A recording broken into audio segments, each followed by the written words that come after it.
price of freedom is death. We are coming to get our check.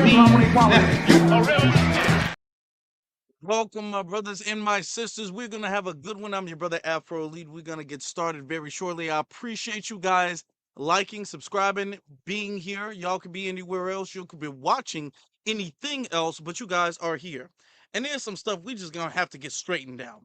Okay? Some stuff that we've been waiting way too long to address, and now it's gotten to a point, and this is why I made this, because it's gotten to a point where it's all like everybody knows it, but nobody really wants to come out and just say it, and we're gonna say it because this is I can't even really put into words how despicable this is, how uncharacteristic of foundational Black Americans what I'm about to show you really is. I really can't. I can't do that. So what we're going to do is we're going to be talking about this. Now this is a tether we've discussed before. We've discussed this on this channel before. And I want you guys to stick around because we're going to switch gears a little bit. I'm going to do a little bit of a follow-up to the panel that Professor Small was on. And this was what was transpired or what was discussed after he left. Very, very important. Very. So I need you guys to stay to the whole thing so you guys don't miss out on anything. But can y'all hit that like button for me real quick? Can y'all hit that like button? Also, got something else for you. Before we get started, today's been a busy day because I was out handling some business. Some business that you guys will be seeing shortly. Can't spoil it. Some of y'all know. Some of y'all know. If you know, you know. If you don't, that's cool. Because I know y'all like surprises. I know you do. I like a surprise if it's a good surprise. And tell y'all, I was out here doing my Afro thing, standing on this business in the state of Illinois. And that's all I'm going to say. And y'all will see it soon. All right. But boy, okay, here we go. Here we go. Now, given context to what this is a tether named Frank Zanu. Frank Zanu, and he's having a debate conversation with a foundational Black American. All right, about what Black people need to really be doing. I'm going to speed it up a little bit, not all the way, because he has an incredibly thick accent. And if I speed it up too much, you're not really going to be able to hear his accent like that. I mean, you're not going to be able to tell what he's saying. Let me move my logo off the thing so you guys can see the full picture. But here we go. Now, if you want to watch it, full credit to his channel, no copyright issue, but it's about 20-something minutes in. But I want to get to this part. Acts were different from what they are now. To us, where this dude, who's in America, not from America, he's in America, and he's going to express to us what we, as foundational Black Americans, need to be doing. What our problem is as Black people. Let's take a listen. Let's take a listen and see what his advice is. His grand advice. Let's see what that is. Upon a time. No. So, when our forefathers were in the ship arriving in America, the question we need to ask ourselves, were those bankers and doctors and technicians and engineers who were hauled away, so they lost it? No. They are worse than what we have now on the continent. Nothing has happened. There is no new injury inflicted upon the Black man on earth. Dave, the problem we have is just two things. Talk to me. With the African Americans, the problem is this. The African American do not hate or fear the white man as they do each other. And you know why the African American, by and large, are angry? They know deep down, when they look at the white man, they don't hate them. They don't fear them. And it bothers them. Why is it so? Because we're supposed to hate and fear them, but we don't. And not getting the answer to that feeling makes them angry. A South African friend of mine, when I went to speak in South Africa, told me the same thing. He said, Frank, don't be fooled by any South African. No Black South African would tell you he doesn't admire the white man. He's lying. But you can't say it. It's just too difficult to say. So are you saying that we love the white man too much and we should hate them in order to progress? No, I'm not saying you should hate them. Right. I'm saying that it's a phenomenon which is inexplicable. I feel it myself. That if the African American truly fears and hates the white man, not a single African American would have remained in the United States of America. Yeah, you made that point when we were together. I'm gonna stop that right there. First off, the whole well, if and he now this brother right here has expressed that we are foundational Black Americans. We don't even go by the term African American for a number of good reasons why we don't do that. Then going on to, well, if the African American hates and fears the white man, no, we're not supposed to fear nobody. As foundational Black Americans, we should, if I mean, fear, there's gonna be fear. Fear is just a part of life. If anybody should be feared, it should be. I'm not saying we're gonna do anything to anybody, because you know for a fact that we don't support any type of violence or oppression or anything of the sort. But if somebody, hypothetically speaking, you guys know I speak in hypotheticals often. If someone was to be feared, it should be. You know what I'm. Phil, what? Who do you think? I'm just saying. But as far as hate, we don't hate the white man, or we don't really know why we don't hate the white man, and we got this thing going on. No, we don't. Okay. And this is the part of pro blackness that I want to get to before I get to his second part. The part of being black first versus their bastardized version of being quote unquote pro black. The issue, brothers and sisters and ladies and gentlemen, is the fact that we should not be consistently obsessed with what other groups of people are doing. I'm not. We shouldn't be consistently obsessed with that. What we should be focusing on is our empowerment. The only reason why we discuss any other group of people is because of the fact that we are understanding that these groups of people are placed in positions that keep barriers and obstacles for our community to advance. That's the only thing. That's the reason why we even address anything. All right. The whole we're obsessed. Then he says, if we really feared and hated the white man, we wouldn't be in America. America is our country. Who is he to? Who is he? He's from West Africa. He's from the Republic of Benin. He's from Benin. He's an immigrant. He wasn't even born here. Who is he to sit up here and tell us if we really hated and feared the white man, then we shouldn't be in this country? And I don't even like. First off, that is incredibly disrespectful. Second of all, it's not even about the fear and hating of the white man. I don't. We shouldn't even. And you've never. I've been on YouTube for over 5 years. You have never even heard me refer to the dominant society as the white man. Okay. And we shouldn't even psychologically be framing it that way. Anytime you guys have ever heard me speech, interview, YouTube, anything, I refer to it as the system of white supremacy, which is what it is and what we should be referring to it as. The system of white supremacy. It is not the quote unquote white man. All right. Where we should fear them like that. And we shouldn't even say it because words are powerful. Now let's get to let's get to it because it gets worse, y'all. It gets worse. We got a lot of people in here. I hope y'all hit that like button and subscribe if you're new to the channel. We're not slowing down. We just getting started because we got a lot more. Number two, take a look at what we do. I didn't mention that. You go to the continent, our women are walking around, even to the orange selling lady with fake blonde hair, eyelashes. We bleach our skins. Your women here with fake blonde hair, eyelashes, bleach their skin. Serena Williams do not have fear for a white blonde hair which she picked from her closet, polished it all morning, kissed it, and wore it. Yet she had a trauma touching a fake cotton in a hotel hallway. Yeah, I saw that. Listen, I'm gonna tell you this, and I will tell you, like I tell anybody else, I am nobody's spokesperson but myself and how I see things. However, I am with you because I was like, why is she outraged? It's a cotton plant. Now, before we get into Serena Williams, and we already know that those sisters, we already know about that, and it's unfortunate. Those are outliers, but as far as the skin bleaching thing, that's in America, that's not normal and that's not acceptable. Okay, we don't do that whole skin bleaching thing. If and we got hundreds of sisters in this room. We know for a fact. My bad. We know for a fact.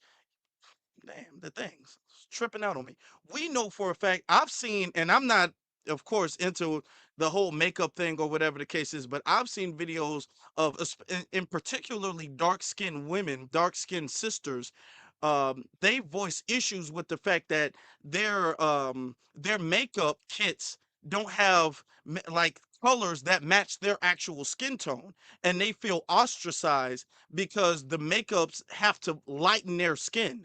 And there's a lot of dark-skinned women in particular that have an issue with the fact that all of the makeup tends to lighten their skin tone up. Do you understand what I'm saying? So over here, we like even the sisters that do wear makeup, they want to wear makeup that complements their natural skin tone. They don't want to wear makeup that makes their skin tone a few shades lighter, several shades lighter. And if it is, we call that out. We call out skin bleaching. If we see a celebrity that was 2, 3 shades darker when they were a kid and then they grow up or whatever the case is, and they're a few shades lighter and they pretend that they were always that skin tone, we know for a fact that's not true. In the continent, that they don't operate that way. They don't know. Come on now. They don't do that. They don't do that in the continent. Don't compare. Don't do that. Because even the few self-hating black people who do that, that's not normal. That's not indicative of the culture because that's not the common practice. All right. That's a big difference. Let's get back to it. We got a lot of people in here. I hope y'all hit that like button. But again, a lot of this is performative. A lot of this is. It's not performative, Dave. I'm telling you. You honestly believe that Serena Williams was really, really just so grief-stricken by seeing a cotton No, she plant? wasn't. Is the point I'm trying to make. The answer she doesn't have. You will not find a Jew living in Germany and decided to marry a Nazi general after the Holocaust. You wouldn't find a Korean living in Japan and decide the comfort women, the one that were taking Second World War to be used by army, and then turns around and marries a Japanese. Right. And live in Japan with him. Correct. So Serena Williams is torn inside the same the collective is torn inside. If truly we fear and hate those people of what they did to us, she feels comfortable with a white husband, just like many of them, right. And a blonde hair. She who claimed that she represents the black. So she has to find something to see if something can explain what she's feeling. She wasn't faking it. No. Yeah. I mean, here's the thing. Again, exceptions don't disprove the rule. The majority of black Americans are married to other black Americans. 85% for men, 92% for women. Serena Williams is lightning in a bottle, a once-in-a-lifetime athlete, and truly the exception to the rule. I also believe that there are a bunch of black people, both on the continent, throughout the diaspora, who have Stockholm Syndrome and feel like they love white people to a certain extent in a certain way that isn't. I was on a dating site in Kenya. Oh my God, a dating site in Kenya. When I was there, when I was living in Kenya. Right. Okay? And you'd be surprised. I did it because my column is always life and culture. Right. So I got to do these things in order to understand so that I can speak deeply. Right. I promise you, 75% on the Kenyan girls' site. Please, white men only. And that is only, you're thinking it's only Kenya. Ghana too the same. So you would think that that's an indoctrination type of No, thing? not at all. So what exactly is it that's making people think that it's like this is a thing where it's like I gotta look white, I gotta be white? I mean, skin bleach is probably the top beauty product on the continent. That's correct. It's sixth here in the United States, correct. which in and of itself screams of self-hate unless you have some type It's not of self-hate. vitiligo. I totally disagree. Okay, It's so not tell me what self-hate. it is. I'm fascinated by this. What do you think? If it's not self-hate, if it's not trying to assimilate, if it's not trying to garner the white gaze, right? What is it? Because here, I don't know if it is there. You have to educate me on this because I've never lived or worked on the continent. We had to enact something called the Crown Act because women were being policed by their hair. Hell, if I was still working in broadcasting, there might be some people upset with the fact that I've got, long locks. Like they were policing our hair. But a lot of people, especially our women, perm their hair, straighten their hair, didn't wear braids, all of those things because their white bosses had an issue with it. So tell me why there's so much skin bleaching on the continent. Tell me what that is. If it's not self-hate and it's not indoctrination, what is it? Back in the 50s and the 60s, you would see when the zoot fashion, in Malcolm X, when he poured the perm on his head and stuck it in the toilet. That conch, yeah. Now, that was also on the continent. Yes. Wow. Okay, perm our hair. James Brown, Al Sharpton. The name doesn't stop. There's a congressman who still perms his hair, and that perming happened, except the man didn't bleach. Then he went to the Caribbean when Vice Cartel led the revolution for skin bleaching. There is a boxer in Ghana, just as popular as Vice Cartel, who also bleaches he and his wife, and he says, yes, white is more beautiful than black, why not? So, the white fixation is not peculiar to only black people. Right. Koreans and others want their daughters to be lighter. I don't think it's self-hate at all. When we do so, we minimize it and we get stuck without understanding deeper. It could be natural. Natural. Yes. Because if it is not, then why would a certain color permeate the entire world like that? Because that same certain color runs the entire world like that. They control the dictionary, they control the marketing, they control the media, they are the default. I have 2 daughters, right? You met my daughters. Both of my daughters, even though they are 15, 16 years apart in age, I remember buying them Barbies. Right. The default Barbie automatically is blonde. Even in the Barbie movie, which took over the theaters for a good several months, the main Barbie was played by Margot Robbie, blonde hair, blue eyed. Hitler ran an entire campaign talking about the pure Aryan race. What is a pure Aryan race? Blonde hair, blue eyed, light skin. You saw how blonde haired and blue eyed Hitler was. Yeah. You can't divorce. There's no. You said, I understand what there's you're nowhere saying. on the planet. There is one thing I believe, Right. and I believe it very deeply, and I've observed it among people also. When you see value in something and you believe completely that this is for me beautiful, it has value. Right. No one can tell you any different. So if you blame the media and propaganda, I will go with you. Sure. But then I will ask the question, why did it work? Again, I go back to the flea in a jar experiment. That's correct. Now, before he's been talking for a minute, and I've been waiting for a minute. I want you guys to understand what he's saying. Okay, the accent's thick, so got to break it down. What he's saying is that as far as skin bleaching, as far as anything that a black person does that tries to make them more adjacent or closer to the European beauty standard, whether that's bleaching our skin, straightening our hair, and everything, that's not done out of self-hate. That's not done out of your insecurity of your own blackness. That's done naturally, because naturally, which is what his argument is about to be. Pay very close attention. This is what his argument is about to be. Naturally, his argument is going to be that naturally human beings are going to aspire to be white. His argument, if you guys remember the last live stream I did before, his argument is that white people really are really the superior group of people. They're the superior race of people.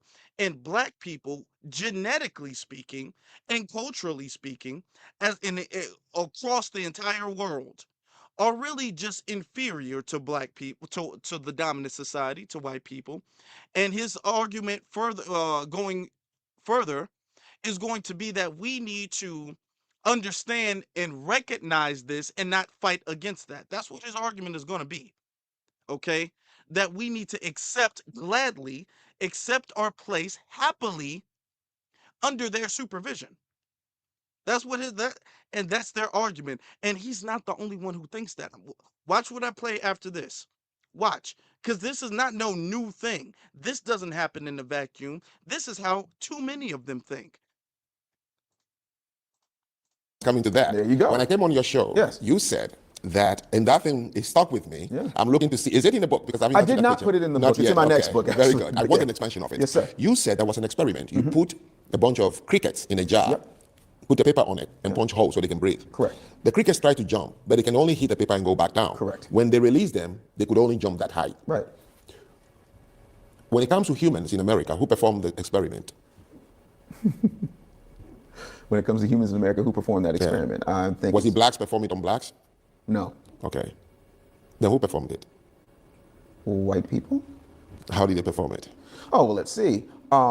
There's slavery in and of itself, but that's an act. Let's talk about the conditioning that went along with slavery, because in order to break someone, you also have to break their mind. And the one weapon they used to break their mind was the one thing that has worked all over. And historically, this has been proven, and that is the Bible. They use the Bible as a weapon. To this day, I'm a Christian, I'm also a minister. The thing that I find very interesting is to this day in the black church, for lack of a better term, those traditions of taking Mass's best clothing and wearing it on Sunday. That's where you get the Sunday best thing. That's why people dress up. That's why women have these big old hats. All of these things. That's indoctrination. You look at what had happened, and if Jesus is white, and that goes all the way back to Cesare Borgia being cast as Christ, even though skin of bronze, hair like wool, he ain't got none. But that's the Jesus that we worship. But I'll no matter come to where my we same go. question. Why does it work? It works because if you don't have any other thing to go to, and this is all that's Why being don't fed. you have anything other to go to if you have a society Societies have things they go to. Koreans were enslaved by Japanese. Certainly. When it says Zainichi, means they are referring to the generation of Koreans who got stuck in Japan and couldn't go back after the war. Right. But they live in Aichi prefecture. They taught themselves. They were brutally, and you know Japan's, they're not Christians, so they are very, very brutal. Except Western Europe, every place on earth, you can trace slaves. None of the syndromes work on them because they don't exhibit the things we are describing today. In Japan, Koreans don't even take Japanese names. They cut off completely because they said, we don't know where to go, but we're going to be here. We all know, and you've read the Bible, the Jews, of course, they did go through slavery. Certainly. Brutally. Absolutely. The Holocaust was brutal. But they don't exhibit the things we are describing today because of slavery. And you can look at the Osu of Nigeria and many, many other places. So I am saying it is very powerful when we rather look at why did this work on us? We may find a way out for our children. And I am... Now, the reason why I keep letting it go for as long as I do is because he can be difficult to understand. And the video was a little sped up, and I'm doing that because there's some other things I want to discuss later on. I don't want to be focused on this for a whole hour and a half and then move on to the next thing. I want to kind of say this in a reasonable amount of time and then move on to the next subject. But what we cannot do is we cannot take our slavery as foundational Black Americans out of context. We cannot compare that to other people's slavery and saying, well, they don't have the same Stockholm syndrome that we have, so therefore we can't blame slavery for it because they've been enslaved as well too. You can trace slavery to pretty much everywhere in the world. What is very unique with the North American chattel slavery is almost so certainly is so different, so vastly different. It almost can't be used in the same word. Yes, it technically was slavery, but it was such an extreme version of slavery, such a different monster of slavery. It's almost a completely different thing than anything that pre-existed it. Anything at all, anything that exists today. The reason why we have I'm gonna just get this off the screen and pause. The reason why there is a Stockholm syndrome that we've had to go through with slavery, and even when it comes to colonization, but not really colonization as much as slavery, when we talk about that, the reason why is because everything was stripped. Your humanity, your name, your culture, anything and everything that a person was stripped. When you talk about the Asian slavery, the slavery that was in Asia, they did not, when they were slaving the Koreans and the Japanese and all of that, they did not take their names away from them. They did not take their culture, their religion, their practices, their marriages. There were no breeding farms. There was no force in now throughout history. You have seen though, and this is why his point has been completely debunked. He doesn't want to run into me because I will completely destroy his entire point. What you have seen is you have seen religious indoctrination being forced upon a group of people, and then generations and generations and generations later, those group of people still are firmly indoctrinated in whatever religion that had colonized them centuries ago. That is what you have seen. But you have not seen this version of um, uh, uh, uh, Stockholm syndrome when it comes to previously enslaved people, because there's not been a group of people that's been enslaved like us for the centuries that we have. First of all, second of all, you cannot compare the Korean and the Japanese slavery because Koreans and Japanese are Asian. Do you understand that? So they can't sit up there. A Japanese person is not going to tell you that God looks like me, because the Korean is going to be all like, well, I look like you. Do you understand? But when the Europeans say, well, you know, Jesus looked like me, God looked like me, you as a black person, you don't look like this white man. So you, with that understood, you understand that you are not in the image of God. They say that God made man in his image, and in God's image, God, he just chose a man that looked like Brad Pitt. Now, you, as a foundational Black American, you know you don't look like Brad Pitt. You don't look like no white man. So that does a different effect to you. These are tricks and manipulations and psychological torture and really indoctrination that other Asians can't do to other Asians.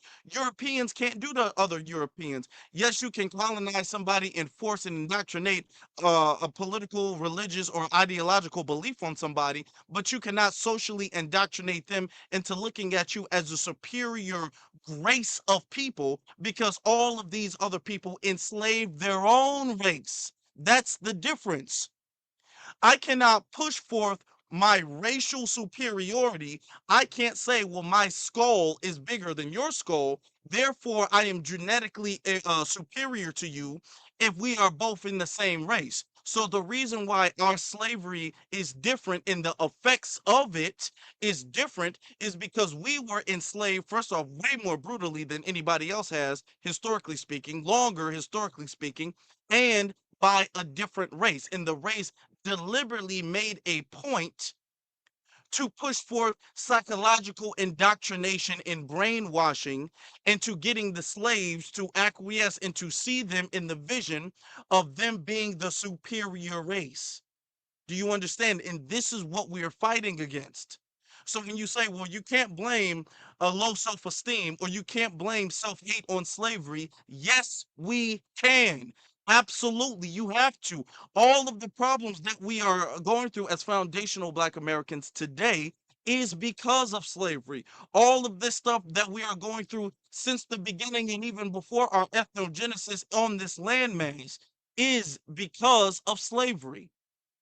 And when you try to compare it to other groups of people, you absolutely have to take it out of context, because if you put it into context, you would say, well, actually, slavery is the only thing that makes sense.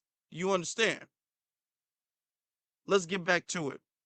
If all of the people who are watching new, YouTube is, or I guess whatever platform or something like that is doing something crazy. So apparently we got 77,000 people watching. So if all 77,000 of y'all, if y'all can hit that like button, I would greatly appreciate that. Thank you very much. And subscribe too. Now we got 80,000. Y'all just hit that subscribe button and like button. I appreciate y'all, family. Actually, let's take a moment and do that right now.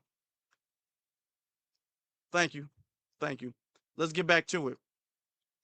Insisting that we need to change the narrative. I wholeheartedly agree. That's why I wrote the book. I totally do not believe, because I've asked from the beginning, we have to look the African American, the Black American, socioeconomics, political, all the things they said they don't have. Right. And then you look on the continent. Yeah. Now, 13%. So African Americans make up to 50%, 50 million. Let's just round up the number. Sure, why not? Okay, take the entire African Americans and find a country in Africa and put them there. And it becomes a republic. Yeah. What would be different between them and the existing countries today in Africa?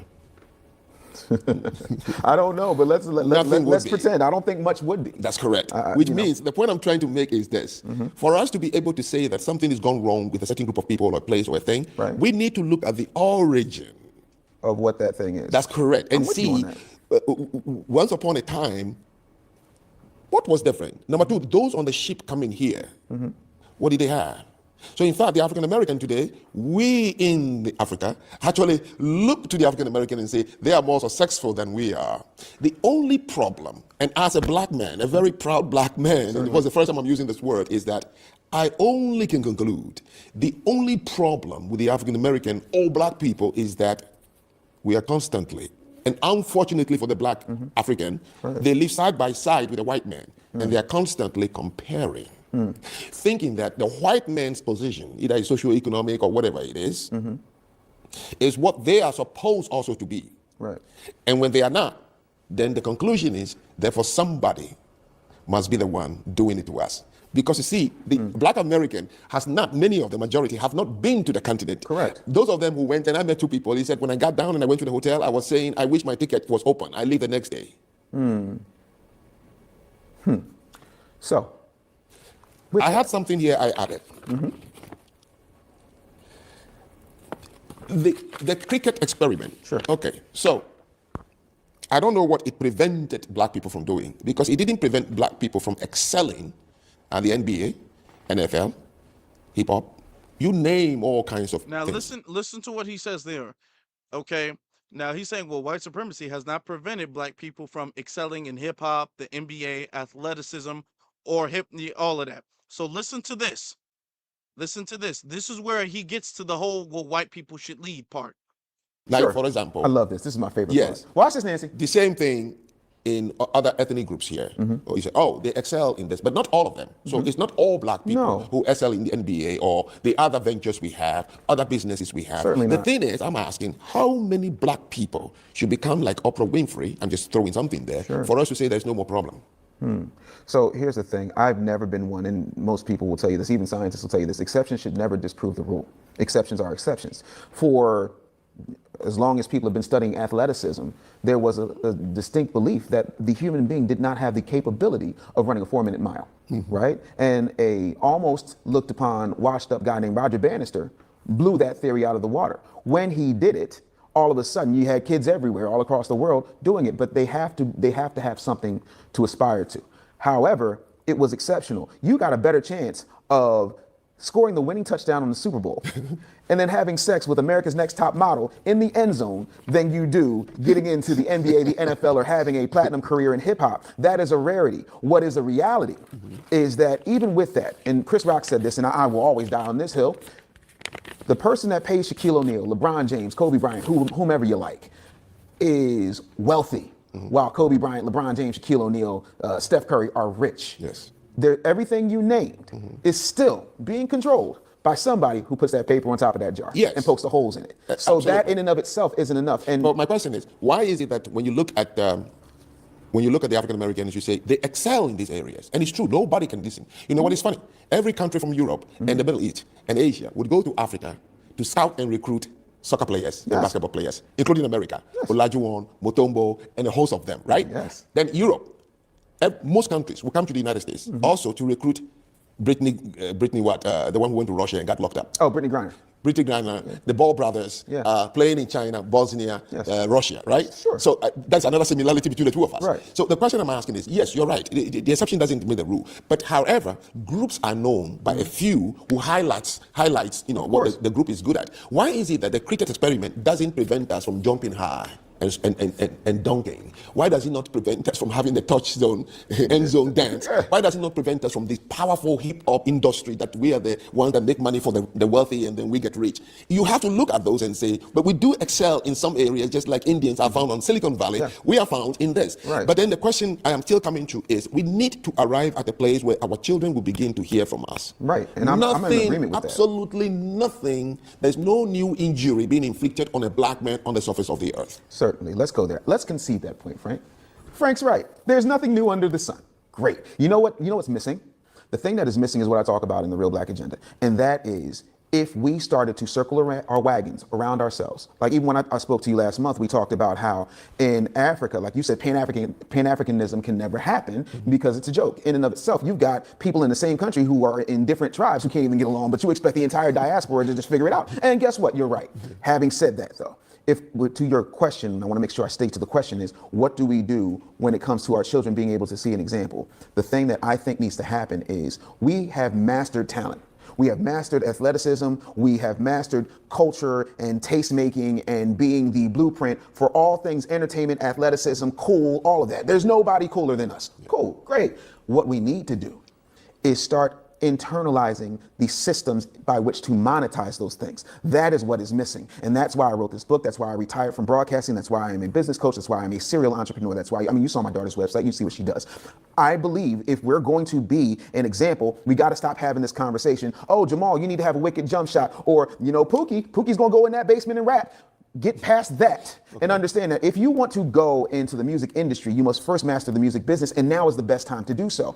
If you look at somebody like Master P, for example, who was a rapper, who is now a business mogul. He has cereal, he has ice cream, he's got very expensive sneakers, just like Reebok or Nike and all that, Italian leather, phenomenal quality sneakers. He became a businessman. Because we don't study the business of music. We don't study the business of industry. We just want to get signed. We're looking for a savior. If we get rid of the I need a savior complex and realize that everything we need is right here, and amongst ourselves, and we eliminate the access to other people coming in and pilfering us for pennies on the dollar. If we stop stepping over dollars to get the dimes, we could do what you say, and then everybody get on the same page about, hey, let's find a place of land. I mean, you look at the Mormons; they're all in Utah. You look at people who went back and went to Liberia, and I know Liberia is a crap show, but the idea of, like you said, having all of us go and be one place autonomous, I think that's a beautiful thing. And like I told people, I've lived in 34 cities in 19 states. I have yet to find Brother Town or Black Girl Magicville. I'm not going to bet a dollar on what you're proposing because it's not going to happen. I know it ain't going to But happen. why? It's the fact I'm trying to share with you. The same reason I can call my wife right now and say, honey, what do you want for dinner? Muhammad I don't Ali, know. Muhammad Ali was a Now listen to great this. Listen to sportsman. this. Okay. Now, after the brother just explained, what we need to do is we need to, which I agree. And let me say this before we move on. Okay. That's what we need to be doing. We are very talented. We are really the most talented people in history of the world. And that's not just me saying that because I'm FBA, and that's not me just patting myself on the back. And that's something that the Tethers get so mad. Y'all so great. Y'all just brag about yourselves, and y'all just go around in this echo chamber and y'all just talk about how great you are. I don't want to talk about how great I am. I'm just talking about what the history says. I'm just reading out of the history book. I don't want to. I'm not saying it because I think it. I'm saying it because that's what's on the scoreboard. I'm not saying it because I think it. I'm saying it because I'm looking at the long list of inventions, and I'm looking at my people's name on there. I'm not saying it because I think it or because I want it to be true. I'm saying it because when I look at every influential person who is in foundational Black American history that has done something, and what they have benefited in this country has rippled and has a benefit throughout the world.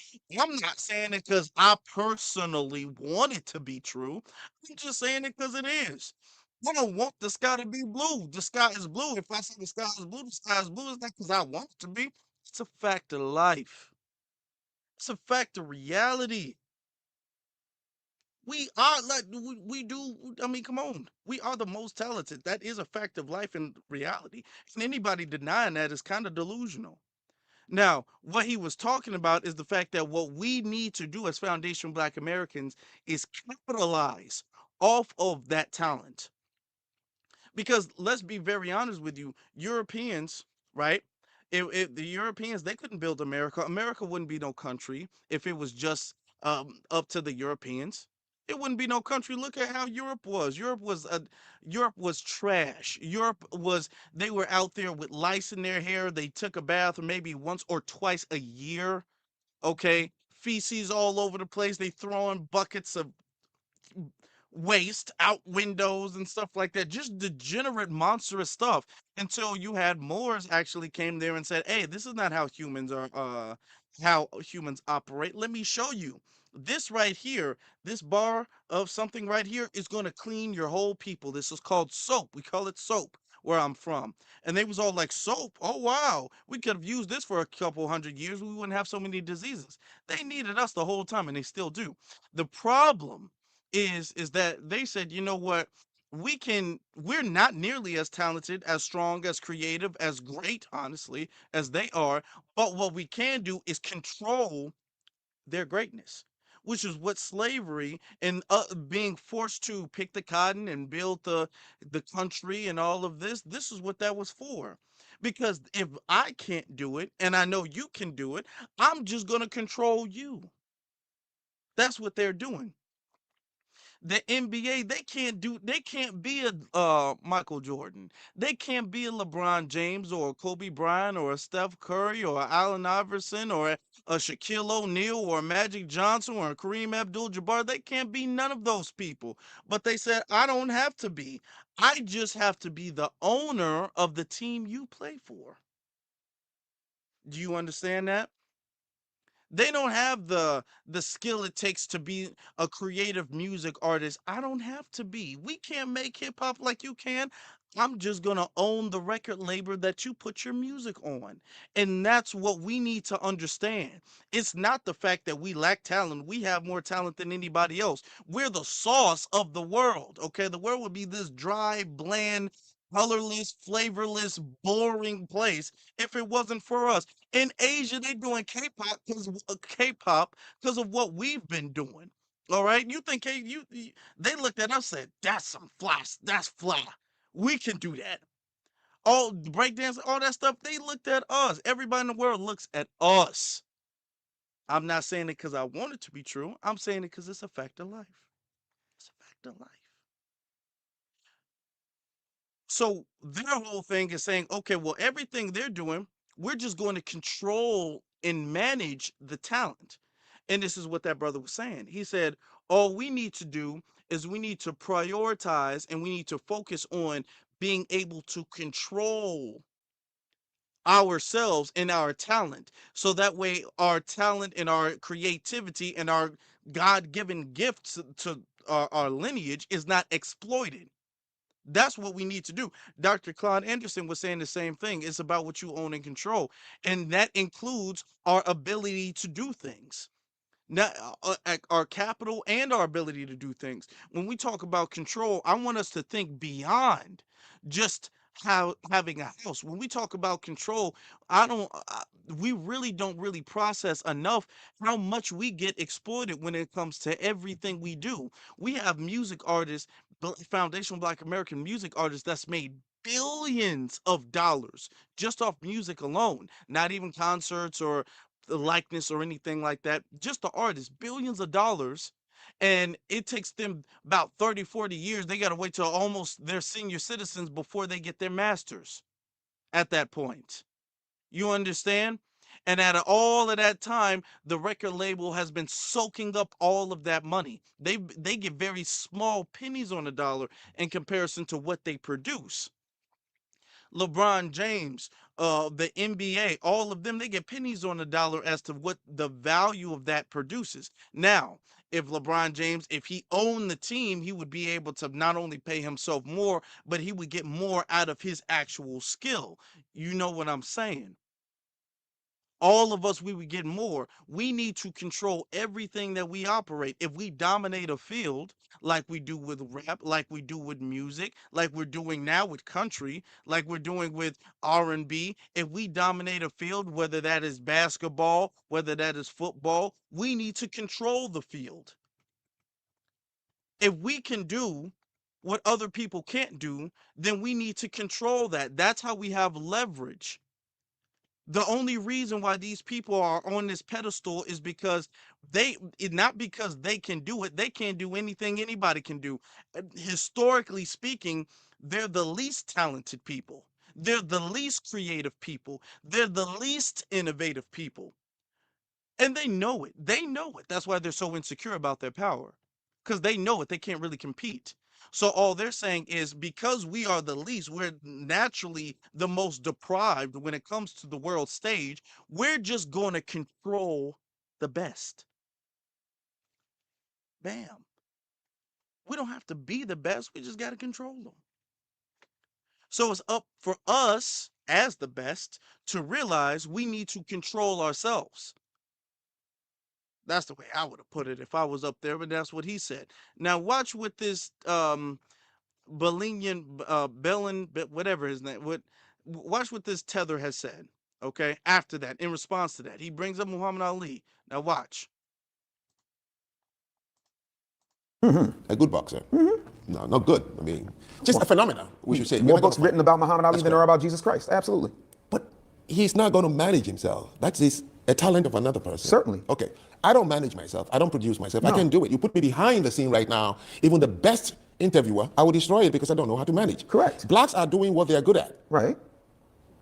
Are you saying we can't be good at managing ourselves? That is why we're not doing it. Ah. How many NBA teams do we have? About 29, I believe. Did you hear that? He said, yeah, Muhammad Ali was good, but Muhammad Ali couldn't manage himself. We're doing what we're good at, which is pretty much working for them. And we can't manage ourselves. So we need the white man to manage. We need MASSA to be the parent and to be the supervisor for us because we are incapable of self-management. That's what he's saying. He's literally submitting and saying that black people are just literally incapable, which is why we're not in the manager position. We're not in the driver's seat because we don't know how to drive. They know how to drive. We know how to fuel the engine, but we don't know how to drive, which is what he's saying. So they need to be in charge. One, maybe two. No, no, no. I'm saying the whole. Oh, I think it's like 29. 29. Between Okay. 29 and 32. I don't have the Okay, exact number. behind the scenes, and I've done some reading on them in the description of the staff. Right. Behind the scenes in the management, franchise, Sure. endorsement, corporate PR, all that is Ivy League white Jewish boys who are making this thing work so LeBron can make $17 million an hour or a year. Oh, we're just not going to talk about Rich Paul? Rich Paul, LeBron's agent, the guy he grew up with, the black guy married to That his agent, but I'm saying the franchise the management infrastructure. itself. Absolutely. That's correct. Everybody's right? in a Jewish system where they profit off of our. No, they don't.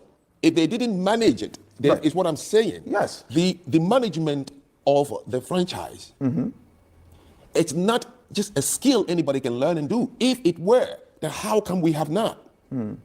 It's not just a skill. Management is a skill anybody can learn and do. Why do you think that the dominant society, who is really, if it wasn't for the Moors, on the brink of extinction?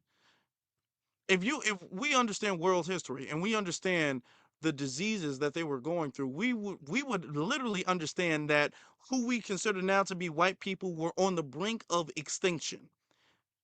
If they were left alone, if the Moors did not come and civilize their society and give them an ounce of humanity and civility, the world right now, as today, there would not be any white people.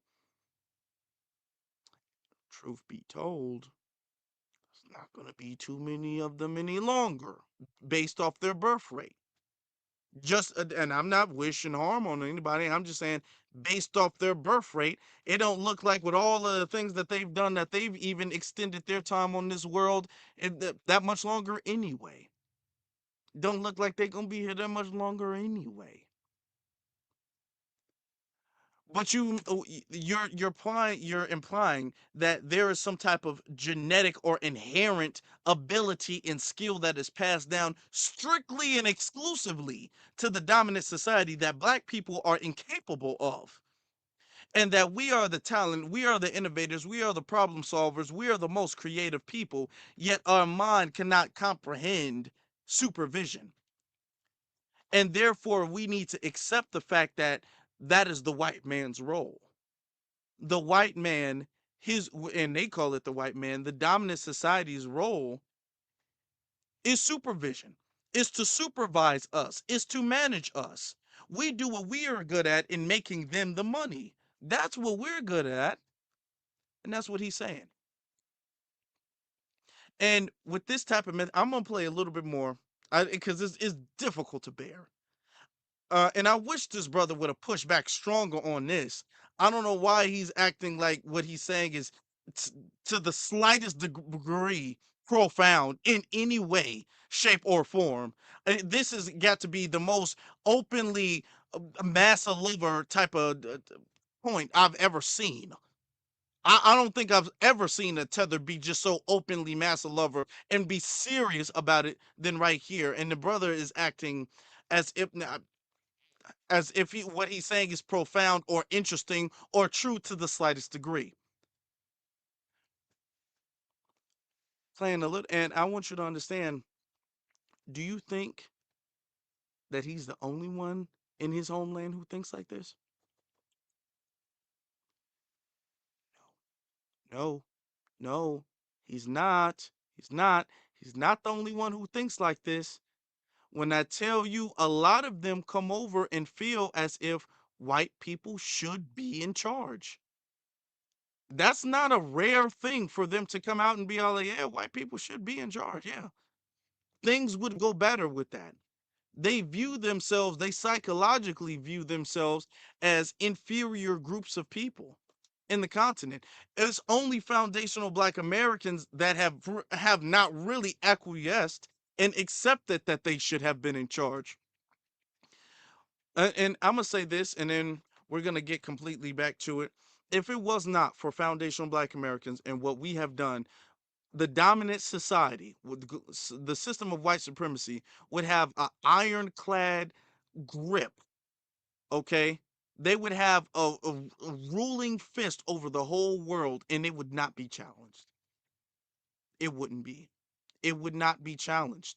They would have beaten everybody. The only reason why they have not completely accumulated 100% of world domination, even though they do dominate every field, the reason why there's not 100% with absolutely no challenge and nothing to push back against that is because of what we're doing. We're the only group that has consistently, consecutively, since its inception, have fought about against that. All right, because a lot of them have surrendered psychologically. Okay, even worse than physically surrendering, they psychologically surrendered and they've acquiesced and they've gladly accepted their position as the subordinate, the money makers for the managers. That's what they've done. It's a sad sight to see. It's sad, but it's time for us to tell this truth. It is, because you're not gonna fix a problem if you're gonna listen to this. And the fact that I'm gonna say it, the fact that he didn't push back too much against it. I mean, he disagreed, but not pushing back too much against it. And his points are so easy to debunk. I'm not sure. And it was a little disappointing for me personally. You see, I like just questioning it. Look at the gentleman whose name was named after the road going to the airport, the baseball. Yeah. What is his name again? Jackie. Jackie Robinson. Jackie left a Negro League because it was being managed by black people.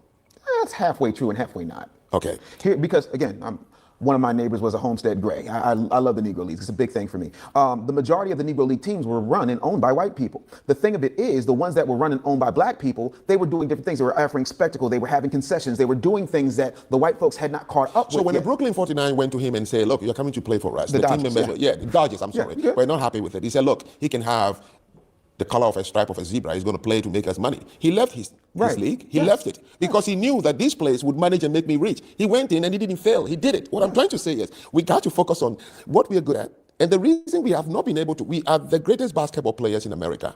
Well, it is simple.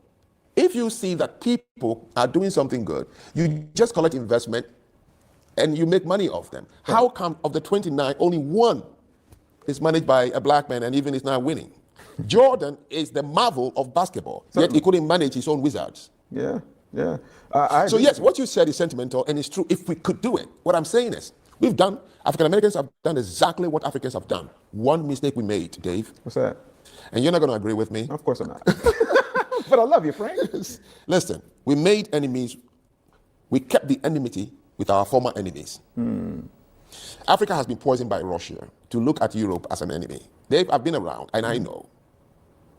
If Africa, look, Australia still. Because then he's about to make his closing statement, and I'm gonna let you listen to his closing statement. And he's doing a lot of we. He's speaking French. I don't know if they speak French where he's from, Benin. I don't know if they speak French over there. I know we don't speak French here. We don't speak French, and we are not the same. Nor have we had the same historical condition. All right, and we do not see things the same. We are different people. That is, and we're not going to apologize for that, and we're not going to act like that is not the truth.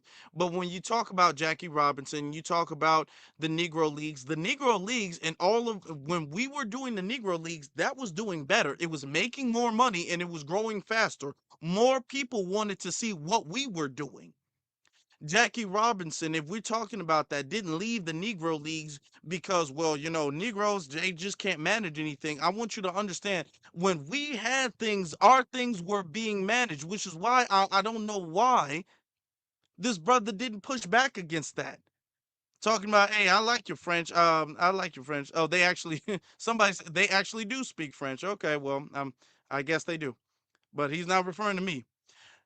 When he says, he left because we were poor management, the narrative that we are poor at managing things, there would not be a Tulsa, Oklahoma if we were poor at managing things.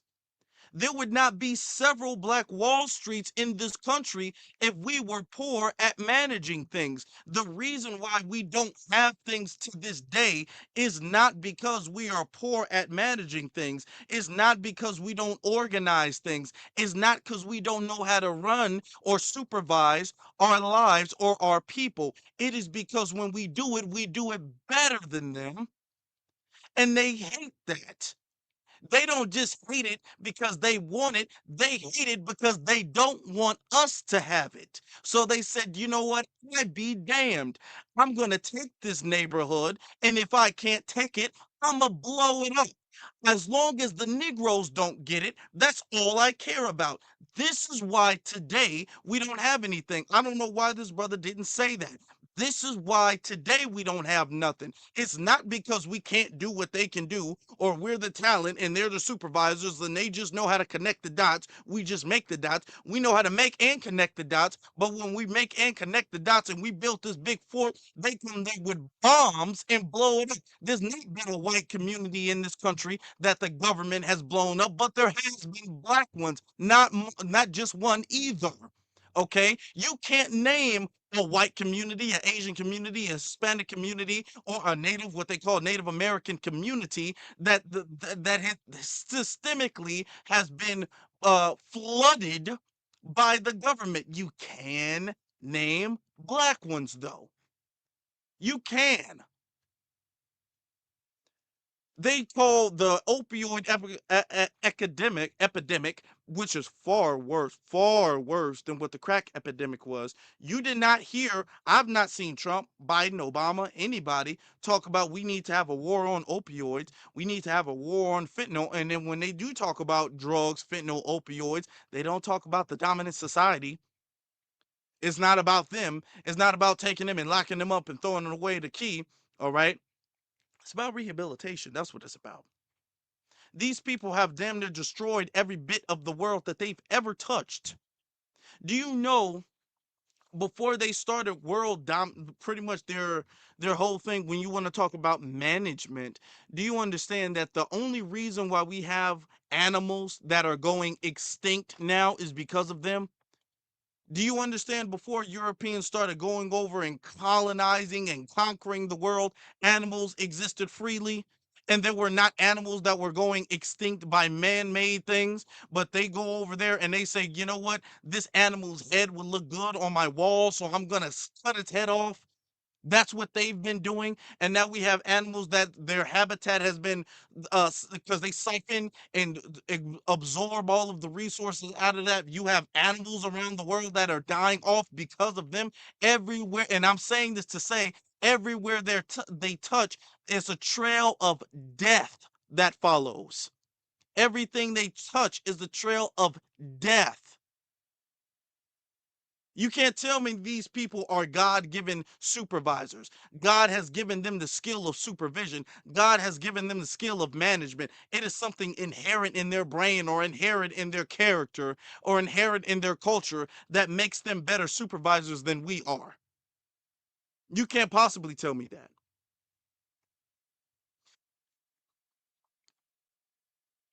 But then he's going to make his closing argument. Flies the Union Jack, has a great relationship with Britain. Look at Australia. Japan was bombed by the United States of America with 2 atomic bombs no other human country has ever suffered. Correct. Look at the two of them, right? Buddy. They are making money. Germany and Russia and Israel even have a better relationship than they were. New Zealand and UK, every country in Europe and everywhere else that maintained a good relationship with their former colonizers, they are all doing well. Africa was poisoned because we don't write books to teach each other. We're poisoned by Russia, and we made enemy with all European countries because Russia knows that if we make enemy with the West, then the West can't get us to support them, then they have an upper hand. The same thing African Americans have done. They made or kept the enmity between them and their former enemies, which is the white man. So you're saying our children will benefit. They'll be somewhere if somebody can lead the fight, and I believe you can do it. You're charming, you're knowledgeable. You sank back I feel up. like I'm being recruited. You sank back up for Teddy Pendergrass. Sure did. You look young, but people would think that yes, you look almost like Teddy. Now, as he's closing, let me take it back so you can hear exactly what he just said. I'm going to take it back a good minute. Japan was bombed by the United States of America with 2 atomic bombs no other human country has ever suffered. Correct. Look at the two of them, right? Buddy. They are making money. Germany and Russia and Israel even have a better relationship than they were. New Zealand and UK, every country in Europe and everywhere else that maintained a good relationship with their former colonizers, they are all doing well. Africa was poisoned because we don't write books to teach each other. We're poisoned by Russia, and we made enemy with all European countries because Russia knows that if we make enemy with the West, then the West can't get us to support them, then they have an upper hand. The same thing African Americans have done. They made or kept the enmity between them and their former enemies, which is the white man. So you're saying that Our children will benefit. They'll be somewhere if somebody can lead the fight, and I believe you can do it. You're charming, you're knowledgeable. So what he's saying, and he's comparing our situation, which I said before, you can't really do. But he's saying that every single community that's been colonized before, if they have a good relationship with their former colonizers, with their former slave masters. America has bombed Japan, and Japan and America are great friends, which I don't know why he thinks that, but okay, Japan and America are just the best of friends. It's not a business relationship. They love them.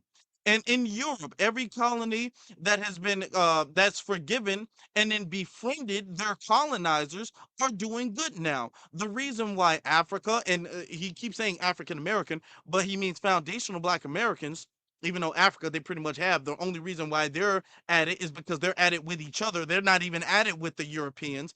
They're not even at it with the white people. They're at it with each other. The reason why, as foundational Black Americans, why we can't get anything done is because we don't have a good relationship with our former slave masters.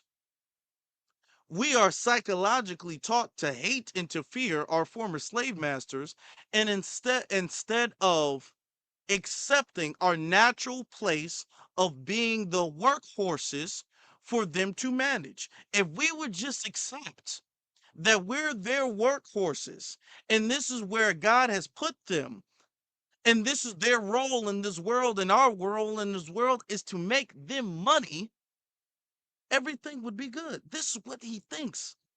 And he's not the only one who thinks that. Okay? He's really not. Let me show you this. I saw this the other day and I'm all like, this is really a thought that they have. They really do think this.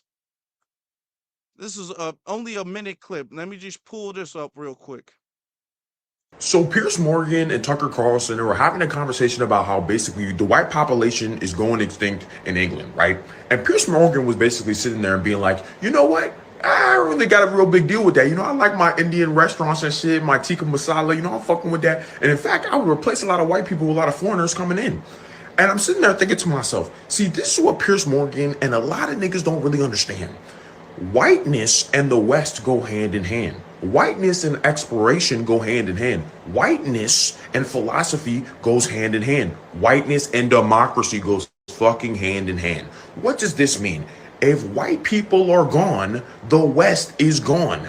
All the things that has made the West great has come from white people. That's just the fucking truth. So if all these niggas are gone and you have the entire third world, Mohammed, Omar, all these niggas coming to your country and all the white people are now fucking gone, the third world just becomes the third world again. These niggas are coming to the West because the West is great. The West was created by white people. If the white people are fucking gone, then the West is not going to be great anymore. This is where you're just going to get the constant authoritarianism, the tyranny, and all the bullshit that you were trying to escape from because the white people are fucking gone. That's why we actually needed the Wiggers. If the Wiggers are gone, the elections are fucking gone. I'm going to be sitting here with all you dumb niggas because y'all aren't thinking about space. You guys aren't thinking about inventing anything or having democracy or any of these high levels of fucking thought. I'm going to be like, hey, y'all, we need a fucking election. Y'all going to be like, nah, fuck that. War. Let's just kill niggas because that's what it's like. So white people getting replaced is actually a horrible thing for the West completely. Y'all see that? When I say he's not saying this alone. This is something that is being said. This is something that they think. They think that everything is good, and this is the indoctrination. This is why, and I want you to understand that the dominant society, they vet who comes over here, and they make sure they will look at him and be all like, oh, he's a good one. Oh my goodness, he's a good one. He's gonna be really good in this country. You can bring him over here. Yes, indeed. They do that, and they bring certain people just like him over here, and he'll be the first person to be all like, as a black person, I didn't go through slavery, so I don't think we deserve reparations. He'll be the first person to say that. Talk about everything that's good has happened by the dominant society, has happened by white people. Even though, yeah, white people are what the face of the quote unquote West or whatever, anything that has been civilized has not come from them.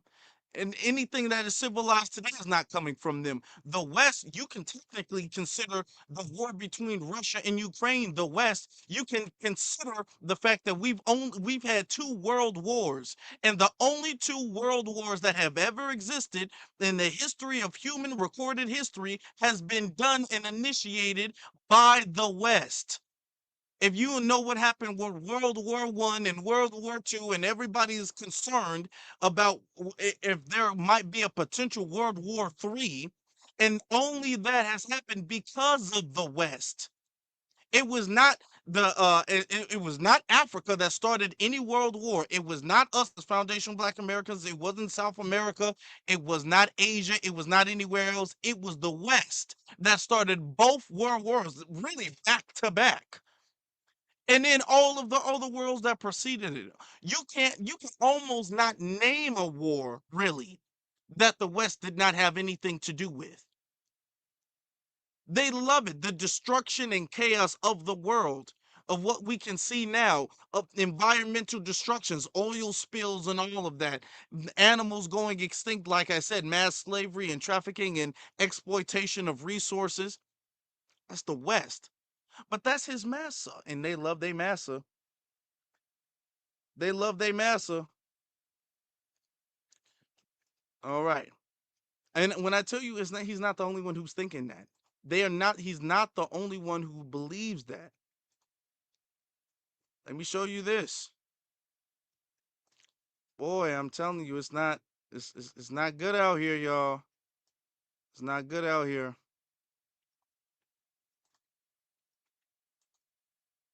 If you don't play, Nigeria back to the white man. I think like instead of this, we need to give Nigeria back to the white man. I think like instead of this whole like creating new political parties, instead of doing all of that, like just take a good look at the economy, especially compared to how it was whenever we were colonized, and just hand it over to the white man. And I don't even think that like there needs to be any like struggle. I think that we as the next generation should just look around and be like, this is not working. It's not. And second of all, the fact that like we even still call the country Nigeria, literally the word Nigeria was made up by some white man, and we still call ourselves Nigerian. The fact that English is still widely spoken, and not even that, the fact that English is our national language, the official language of Nigeria, is insane. You guys fought for independence for what? For what? Like, and you're still, I don't know, it's honestly kind of embarrassing at this point. Give the country back to the white man, please. We need to give Nigeria back to the white man. I think like instead of, okay. Some people were saying I was having audio issues. I appreciate you informing me of that. Thank you very much for that. Um, if my audio is better, I want you guys to let me know so I can fix it right away. I don't want to like go along too much. But let's be honest, this is the thing where they feel like they're insufficient and can't run anything. And this is not the government feeling that. If these are the citizens that feel that way, no wonder they're not going to hold their government accountable. Okay? When they talk about the corruption that goes on in their countries and they say, well, it's the government. Well, the government's going to be able to do it very easily if the citizens feel like white people should run it anyway.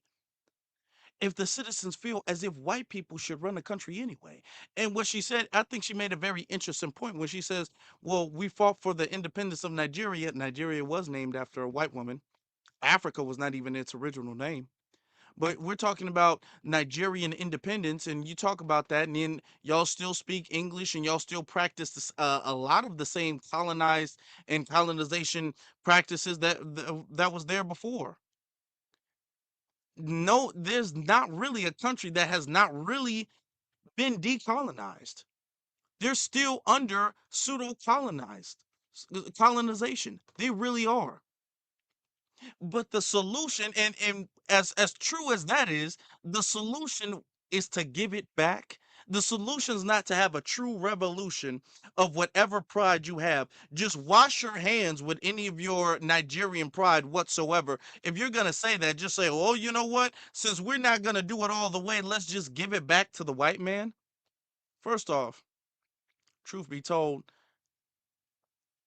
the white man never lost it. You're not giving nothing back because you never really took it. And I don't even like to say that because it feels like I'm giving him credit. I'm giving the dominant society more credit than what they, but truth is the truth. They ain't, there's nowhere in Africa where they really lost anything. If they step foot on whatever country they stepping foot on, they still running it. Trump is talking about sending troops over to Nigeria uh to um, to end some conflict or whatever going on between the Nigerian people. And the reason why is because the Nigerian people in the states now are not talking about fixing the issues in Nigeria. You're leaving it up to other people. You leave your problems up to other people. The only difference is between us and the continent of Africa, even the Caribbean, and foundational Black Americans is because we already know, we know never to leave our problems up to other people. I'm gonna let you know right now, there ain't no country in Africa that's really bucking against European power like that. Ain't none. Even not to be too disparaging, but even Burkina Faso and Ibrahim Traore, he's working with Russia against French. So his enemy is not necessarily European powers. His enemy necessarily is not the dominant society or white supremacy in general, is really just the French.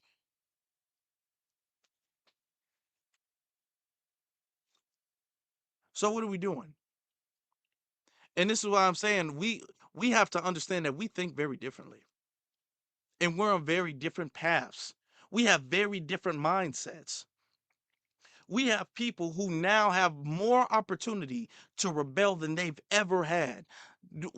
Right now, we have more opportunity, better chances, more economics, more communication. We've had a better chance to rebel and overthrow a system of injustice than our parents did. My parents did, your parents did, our grandparents, mine, yours, ever had. Ever. We have never had this much of a chance, this much tools and opportunities to rebel against this system. And they say we should just give it up. We should just let it go. And that just shows you the difference between them and us. Because we're looking at it like we've never had this opportunity before. So we need to put foot to the floor, pedal to metal, and we need to go full force. This is why you've not seen reparations be on the top of foundational Black Americans' issues up until now, because we realize and appreciate the fact that we do have this opportunity, this golden opportunity, an opportunity that our parents and their grandparents never had. Okay? Back in Malcolm X's time, Dr. King's time, they didn't have cell phones where you can pick it up and see somebody's face. We can have a phone where you can walk around all day long and look at somebody's face live. They couldn't see anybody's face live until TV. And TV at that time wasn't even doing live stuff. You're watching me right here live on YouTube from states away. There was no YouTube, no social media, no cell phones back then. Back then, the internet wasn't even a thing. And then when my parents was coming up, the internet was a thing. Facebook, YouTube, Instagram, none of that stuff. That was not no thing. And then everybody didn't even have a computer. We have more opportunity than we ever had, and they want to squander it. They want to surrender. And that's because they believe, not because they don't believe that they can win. It's not because they don't think that there is any hope. They want to give it up because they think that white people should have it. Not that they don't think they can beat them. They want to give it up because they think that it should belong to them, that they should run the world and control everything. They should be the superior race of people. It belongs to them. It is literally like fighting what you feel like is God written. God said that this is the thing. This is divine. Why are we even fighting this? Whether we win or don't win, we're not supposed to. That's what they believe.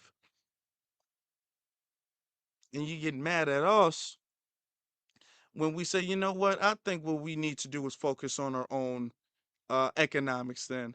All of this trying to be kumbaya with people who are willing to just give it up, who are willing to just say, you know what, I don't deserve it and I don't think we should have it no more. It belongs to them and they're better off leading us than we are leading them anyway. They're better supervising us than we are supervising ourselves anyway. That's what they believe. And speaking of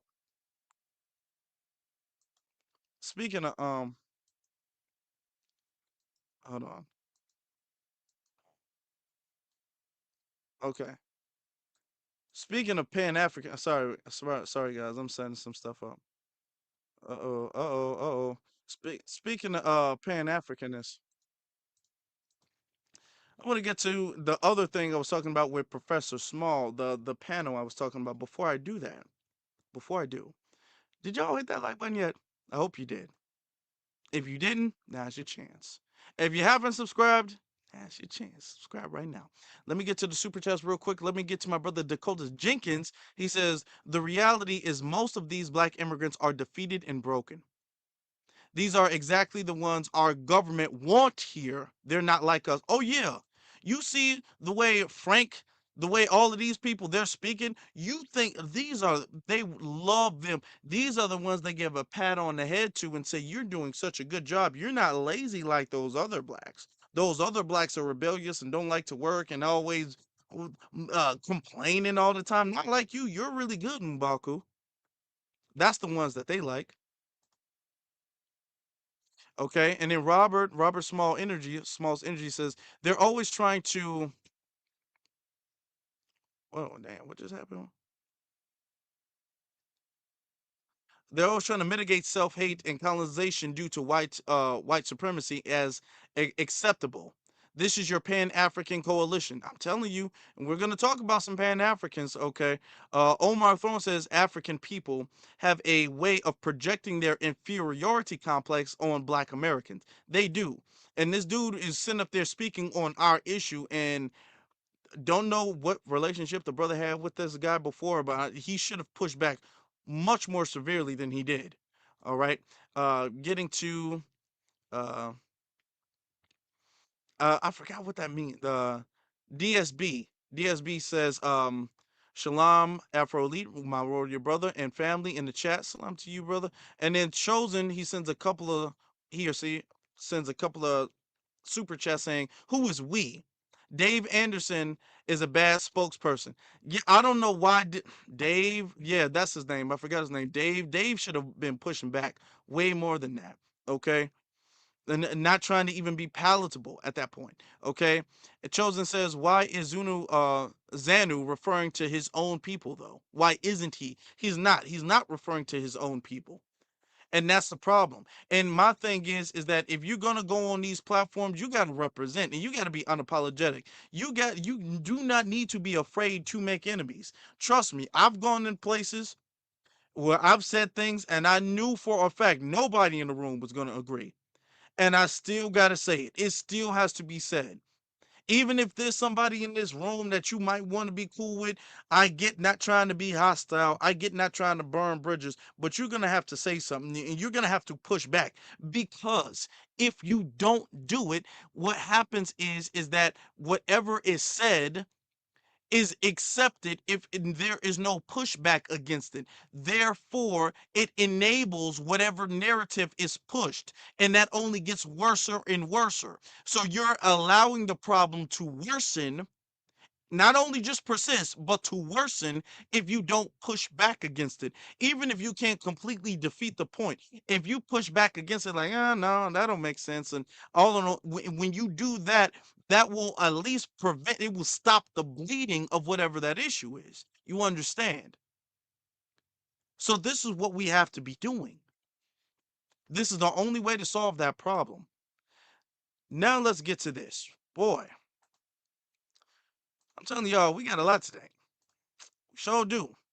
We had like what 80,000 people in here. YouTube is really hooking us up. I appreciate you, YouTube. Thank you very much. We got about 20 more minutes left Yes, ma'am. before we end this live Thank you stream. very much for allowing me to come on your podcast. Thank you, Professor James Small. Appreciate you. Appreciate you, and we love you. As Celine said, freedom or death. And soon, anyone who can reach out to Bayana Bello, every year she raised the soup money, the pumpkin soup money, to celebrate on January 1 the independence of Haiti and the revolution. So I'll be getting back to people who if you just send 1 penny, a dime, 50 cents to that foundation, the Felicite Foundation, so that we can raise the money to feed thousands of people in Haiti, which we do every year. Ashe. Peace and blessings. Peace and blessings, Professor Small. Hotep. Freedom or death. Blessings for Hody. The only choices we have. Ashe. Blessings, blessings, Professor Small. I'll give you a call, Baba, probably tonight or tomorrow, okay? Peace and blessings. Peace and blessings, Baba. You take care. All right, y'all. So you heard from Professor James Small, and I'm glad that he came on, Brother Ankh and Dr. Asar, to give context and clarity to what's the clips and the videos that we've been seeing on the internet. It's a lot that I want to say, so I'm going to allow you all to kind of, like, I know Ankh, you kind of said what you needed to say like 20 minutes ago. He went off, but I want Dr. Asar, like, can you share like your thoughts on what you heard, and I'll go from there. Because I got to get some stuff off my chest. There's some things I want to say that I could not say while Professor James Small was on. But I'll pass it to you, brother. I mean, likewise, I wanted to ask questions, but I just feel I'm happy that you two allowed me to take part in this. And I love Dr. Baba Small's heart. Yeah, his love for our people. I have a kindred love for our people, but I think as Brother Ankh shared, sometimes we have to learn to set boundaries. Absolutely. Come on, man. And I'm coming from a psychosocial perspective, and I mean that I always look at things from a clinical, individual, familial, and communal and societal type of boundary. And there's been many boundaries crossed. Absolutely. And part of the problem is that we gave people too much space in the first place. We gave people too much break in the first place. We gave people too many passes, and we looked past their flaws. Because I want to be clear, and I wanted to ask them, but I didn't want to, go. I'm kind of like a person that kind of stay in my place when I'm on somebody else's platform. So the thing is, I did want to ask though, and it doesn't need to be asked because I already know. Like, so he already answered it, but I just wanted to be clear that what I heard him say is that FBA he thought was a thing that was what people purported is a lineage. And then he started saying these other things, which I call ideology and talking points and tenets of Tariqism, Nasheedism, or whatever.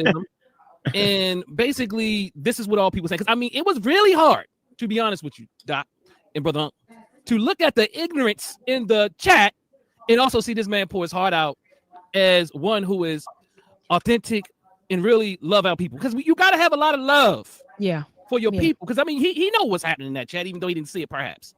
You have to have a lot of love for people who are hurt so bad. And what I'm saying is that FBA is just a lineage, and you believe it is. It makes, I mean, we can have the social scientific argument all day, but it is not that. It is an ideology that has been created by Tariq Nasheed, which morphs and evolves every moment. And people are drunk by it. And I'm not coming here to beat up on my brothers and sisters. All I am saying is we got a lot of healing to do. Because the dear elder sat here and poured out his heart. Only to be attacked in the chat. And I saw it. You understand what I'm saying? Yeah, I saw it. And Doc, it was sickening. It's sickening. Go ahead. And I'm with Ankh. Like, I'm more of a Kamayu warrior. I'm quiet. Believe it or not, I'm quiet. But look, hands off. Yeah, look, hands off, Professor get your Small. mind right. I mean, some of these brothers and sisters I know. And I understand hurt and trauma when I see it. You are so upset. You are so upset at this white man You are so upset at the oppressive system that you don't know what to do. So now you have to turn on your own people. You have to turn on people that you believe that you have more strength than, and you don't. Because somewhere along the line, you're imploding inside. It is indicative of the hurt and pain and anger you have inside of you. And I feel for you. Because the things you're saying out of your mouth, if you want to psychoanalyze it, it tells you the hurt and pain. And your leader who speaks for you, I get it. Your leader. You can deny leader because he said he's not a leader. I'm sorry. The problem is, at least you can't argue he's a thought leader for the very frame that you call FBA. And I personally would never, ever, ever. I mean, maybe I've even considered and wrote around in my mind FBA, but I would not call myself an FBA, at least not at this time, with all that ideological underpinnings of Nasheedism. And Nasheed, I feel for him too. He's my brother, but he's sick. And his sickness is being carried out in every troll in this chat. And All right. Y'all heard that? Went off. Completely off. Notice he didn't get no pushback either. Dr. Mayat sitting up there co-signing that, and that's very interesting, showing your true colors there. That's very interesting. Because y'all don't got an issue with FBA when you getting invited to the rallies, when you getting put in nice hotels, when you getting chauffeured to the events, when you getting put in documentaries and everything like that. Because I'm going to be very honest, I didn't know who she was if it wasn't for Tariq. I wouldn't know who she was, wouldn't be able to pick out from the and I'm not even trying to disrespect the work she's done or anything like that, but I'm trying to say, let's tell the truth. Let's not lie. Let's not lie. This dude, who is this dude? This dude in this dashiki and in his room or whatever the case is, talking about I'm not no FBA, it's Tariq Nasheedism, there's trolls in the chat. There were no trolls in the chat. What happened is there's brothers and sisters in the chat. I'm going to call it what it is. What y'all got an issue with is y'all got an issue with the fact that y'all treat elders as if elders are supposed to be some angel or deity that is above reproach, that is above criticism. I would love to ask the question of, at what age does a human being reach to where they are above criticism? They're above reproach. They're above being questioned. I just want to know what age that is. Because whatever age that is, it seems as if Professor Small has reached that age where now he can say something 1 week and change it completely different and act as if he never said that thing. And because he's old and has gray hair, he can say that. I mean, he is. I'm not even. That's not even being a diss. That he's old. He's acknowledged he's old, and we acknowledge he's old too. But I just want to say that the quote unquote trolls in the chat room are saying, no, we're not gonna let you walk back, calling us cowards, which he didn't apologize for, because he never acknowledged that he said that. He said that what we were saying he said was untrue. So he's sitting up there calling us cowards, and we're saying no, no. Nah, if you can go, nah, you called us cowards the other day. Now you saying I'm super FBA. I'm more FBA than anybody else. You just dissed FBA and the whole movement a week ago. Now you up here acting like you was the biggest supporter and biggest fan, and all of this stuff was. Let him tell it. If he go on another thing, he gonna say that interview was AI generated. He's gonna say he's never even seen that interview before. He's gonna say that interview was AI generated, and that he ain't got nothing to do with it. Never knew this dude, and that people have generated an interview with him, and that he's always been for FBA, and he would never say anything disparaging against it. Let him tell it, and they all sit there and just be nodding their damn heads and saying, "Yep, that's true. That's true." That's what they be doing. Ain't nobody trolling. Trolling is calling somebody the coward and then the next day being all like, I didn't mean it. I'm sorry. I was just mad. That's a troll. If anything, it was him trolling us. Because we weren't talking about him. He initiated something. Don't sit up there and call somebody. If you initiate something, to listen. You can't get mad at nobody for replying back in any way. Don't start no, won't be no. You know what I'm saying. Did he start it? Yes. Nobody brought his name up before. We weren't even talking about Pan-Africanism. He had an issue. He went to the internet twice, one day after day, in the matter of a few days, twice, his own live and in an interview, dissing us, disparaging us, saying we were sick, saying we were cowards, saying we didn't know anything, saying that we were agents, saying that we were being paid twice. And then the following week say he never said anything like that. And he has so much love and support for us. And then people in the chat room saying, no, nah, that's a lie. That's a lie. Stand on what you said. And then this fat nobody's going to sit up there and like, I'm never going to call myself a FBA with this Tariq Nasheedism and all of that stuff. Not that FBA is now he's saying FBA is an organization. Well, if FBA is an organization, so is Pan-Africanism. You see how dumb that sounds? FBA is not an organization. You either FBA or not. Unfortunately, he might be. I want y'all to think, okay, people showing their true colors with this. They said, what? Some people say, where did they get it from? You get it from them, because I can't even listen to the brother. But someone sent me a video the other day, and I watched the video, and I heard where they get their idiotic talking points from. I hear where they get their misinformation from. But I understand that we need somebody to represent us that we say is not the leader. We even like that because we've been so hurt we don't want leadership. We've been so hurt we don't need no leader because we've been so hurt that look, anyway, I'm going to just stop there, Doc. But what I want to say is, as a person who really studies our mental health, and Doc, we're going to be talking to you and hopefully get Brother Unc to jump on the plane because we're going to be doing a series of panel discussions and workshops talking about the state of the black mind, because this is evident. The black mind, I think somewhere along the line, Brother Unc and Dr. Mayat, that we believe we started gaining traction in our conscious circles and people started to love themselves more. But FBA, as it relates to the tenets that I see a lot of them endorsing and the behaviors that they carry out as a result, need healing. Our community needs healing. And okay, I think that's honestly kind of funny, considering the fact that I just played for the first half of this live stream, African, a couple of them, talking about how white people should rule black people. I wonder what the Pan-African opinion of that is. Because as FBA, we need healing. We're sick. We don't know anything. You see the anger and the vitriol they have with us as foundational black Americans? You got this whole panel. I'm not the only one who's seen that video of this damn African tether talking about how white people need to run things and we can't manage anything. And the issue is that we have not forgiven and then acquiesced and surrendered in position to our former colonizers. You have them saying that white people need to run Nigeria and white people are the West and they need to run the West. These are the people that we're dealing with today. And then when we say, hey, we don't want tethers in our mixtures, I feel like the society should run everything.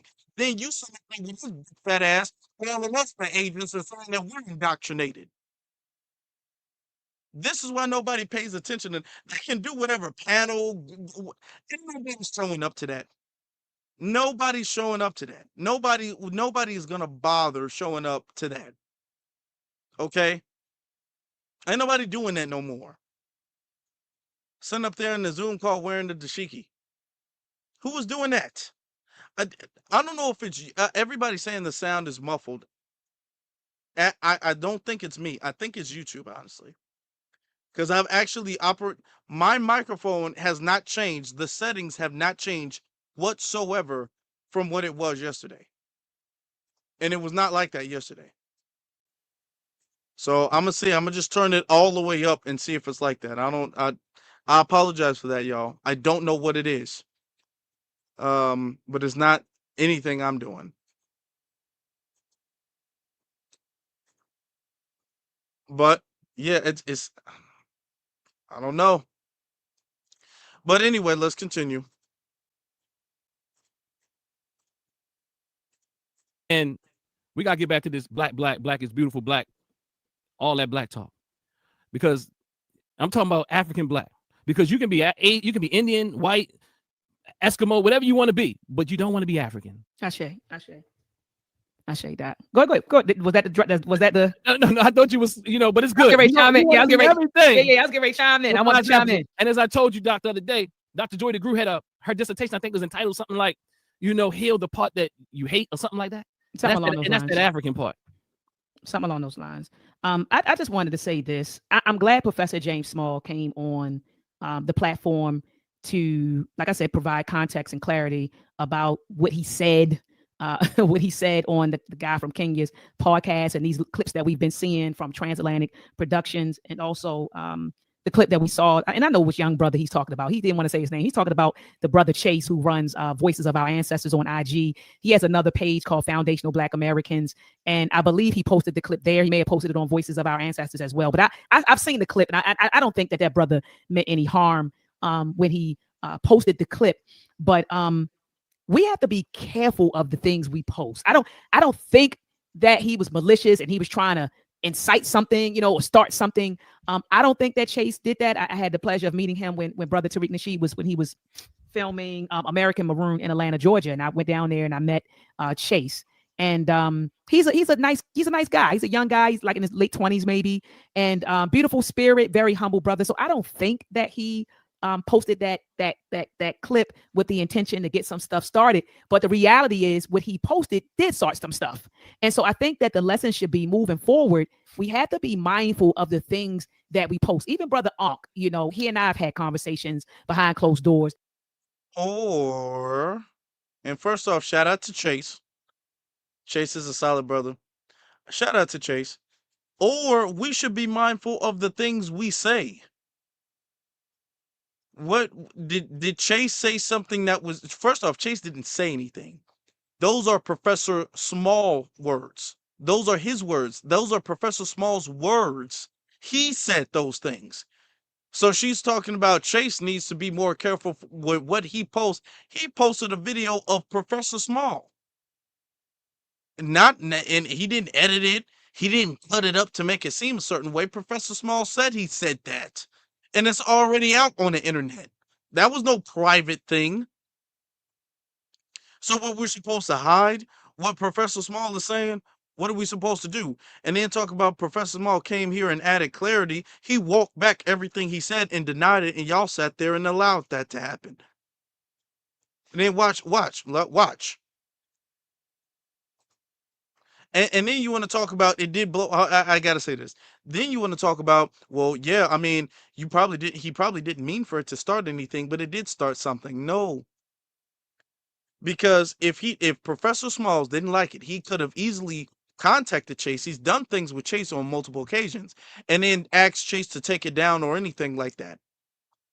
But he said in this interview that they did right now, this very interview, he said he didn't even think about that. He was mad and he lashed out. He said that. That was what he said he did.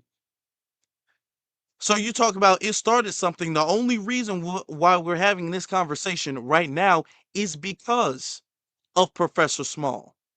Professor Small is the one who took it to the internet, and he's the one who made a big deal about it, and he's the one who repeatedly kept denouncing FBA. This is not the first time he did it. Before in 2023. He's completely denounced FBA, and then he implied that FBA are a bunch of paid operatives that are there to sabotage Black empowerment. So it was Professor Small emotional reaction, an irrational, untrue reaction as to his business opportunity being canceled as to why we're having this issue. But you're not going to say that. No, you're not going to say that. It's Chase. Chase is the reason why we're having this conversation. Chase needs to be more careful with what he posts. It's his fault. Okay. When it comes to certain guests on the platform, and he's helped me to realize over the years, he said, Doc, you have an audience. My audience is not as big as Tariq Nasheed's, but he said, you have an audience. And I realized I actually do, when I go places, and so he said, you got to be mindful of who you bring on, because people will think this person is legit. They was with Dr. Ma'at.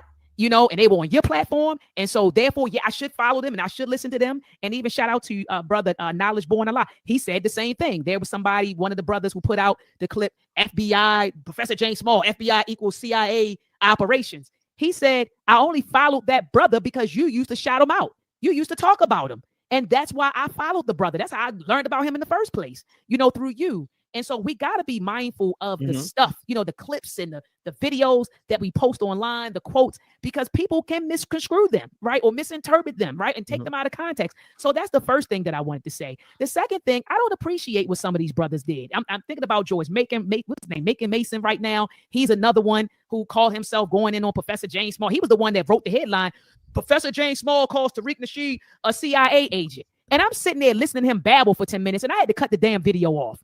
Because the stuff that he was saying about Professor James, he took the whole thing out of context, which made me realize, Brother Unc and Dr. Asar, that people have serious listening comprehension issues. Serious. What is the context? What was the context then? Because y'all saying it didn't happen. Now you're saying it did happen, but it was taken out of context. What was the context of saying that you're not sure if Tariq is an agent? What was that context? The context of, and this is the gaslighting that they're doing. They're going to ignore, oh, well, you're saying it was taken out of context. No, and this is not the first time. And Professor Smalls is old enough, and he's been a part of the movement long enough to know exactly what he's doing. He knows. He knows for a fact that all he has to do is kind of point the finger and nod a little bit. And then that's gonna send the crowd and gonna put a target on Tariq and the movement's back. He already knows that's what's gonna happen, and he did it deliberately because he's done it before. He's done it before, and he did it deliberately this time. And now he's sitting up there like, oh well, no, that was taken out of context. Well, what was the context of him implying that Tariq could be an agent? What was the context of that? Why was that even brought up?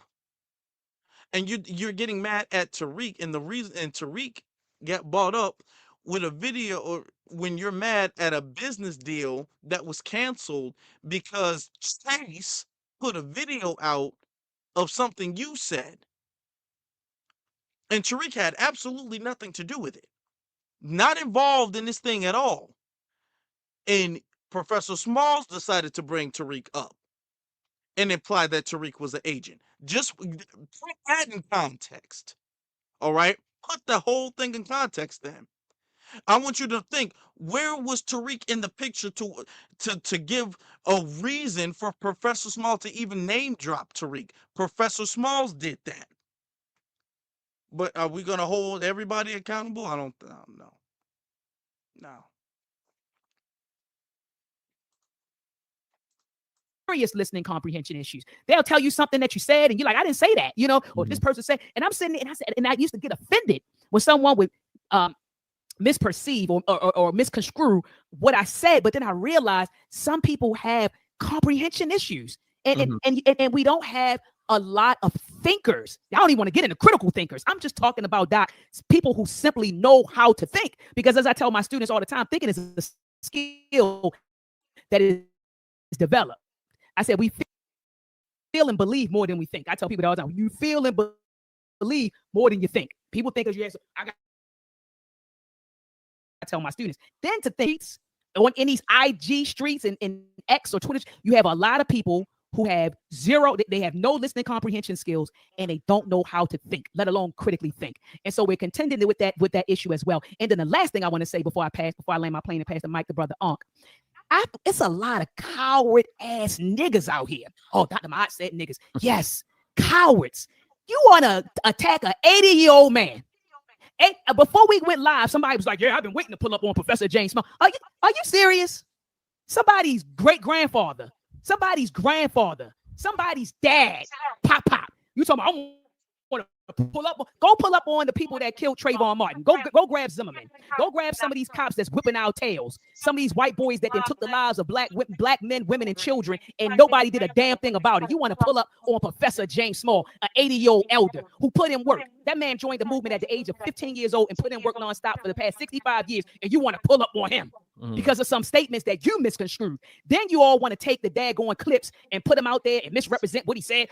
FBA equals CIA operation. He never said that. And the brother know who I'm talking to, and I'm not saying your name for a reason. Then you want to play you a damn sheep. You a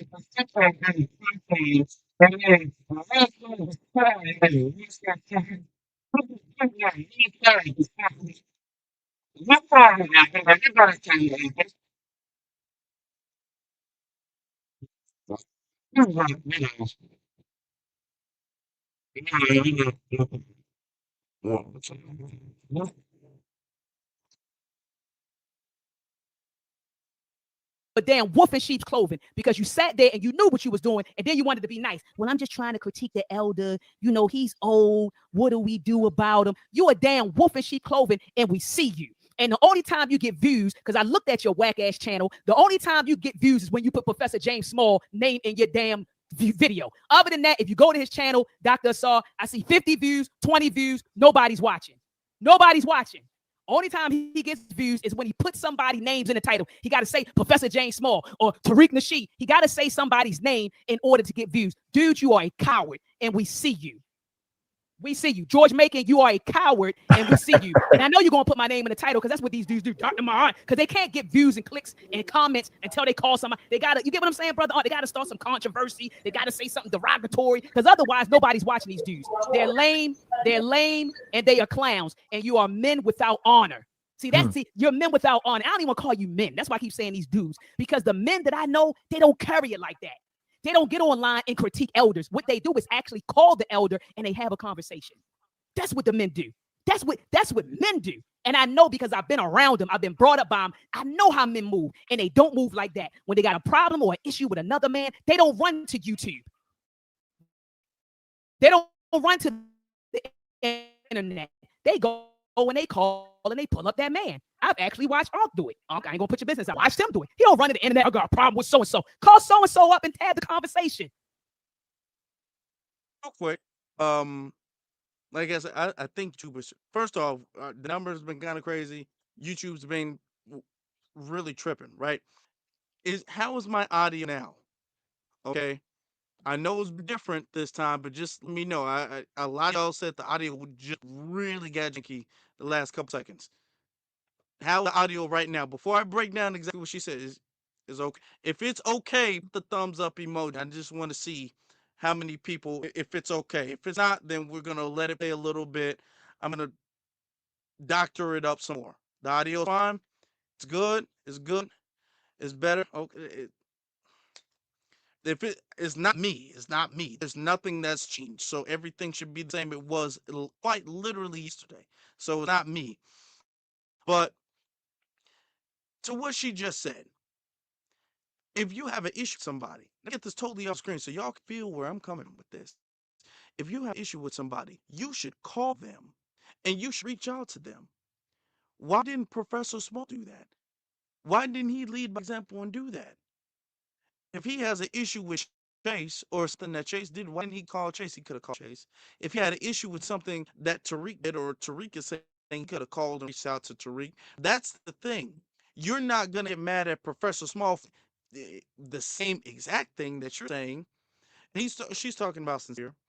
The same exact thing that you're saying that all these other people who don't even deserve to be referred to as men and referred to as dudes, you're saying that they should have reached out to Professor Small, even though Professor Small, as he said, he got pissed off and lashed out online.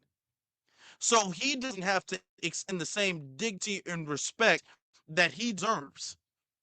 He doesn't have to extend a conversation or any bit of grace. He can go on Facebook Live, he can go on an interview, he can imply somebody is not intelligent, paid by the government, okay, an operative that has lost their way and lost their path, and so is the rest the movement who have self-hate and identity issues and don't know anything and are cowards. Did he try to reach out to anybody before he did that? Did he try to reach out to anybody before he did that? Mind you, this is the second time. This is the second time he's done that. Not reached out to nobody. And yet you brought him up here, and because he's an elder, it's okay for him to do that. But if we meet the same energy, and we didn't call him coward, but we meet in the same energy to a degree, and the people who did that are less than men. And this is the double standard thing that Pan-African practice, which is why nobody is on that type of time anymore. Nobody's on that page anymore. Nobody. Okay? Let's get back to it. You want to put somebody's name, you want to critique and run to the internet. Call the person and have a conversation before you utter your critique on YouTube. And I land my plane with that, brother. You ain't put the fire. Hit the fire. Fire. Let me find it. Let me find it. Fire.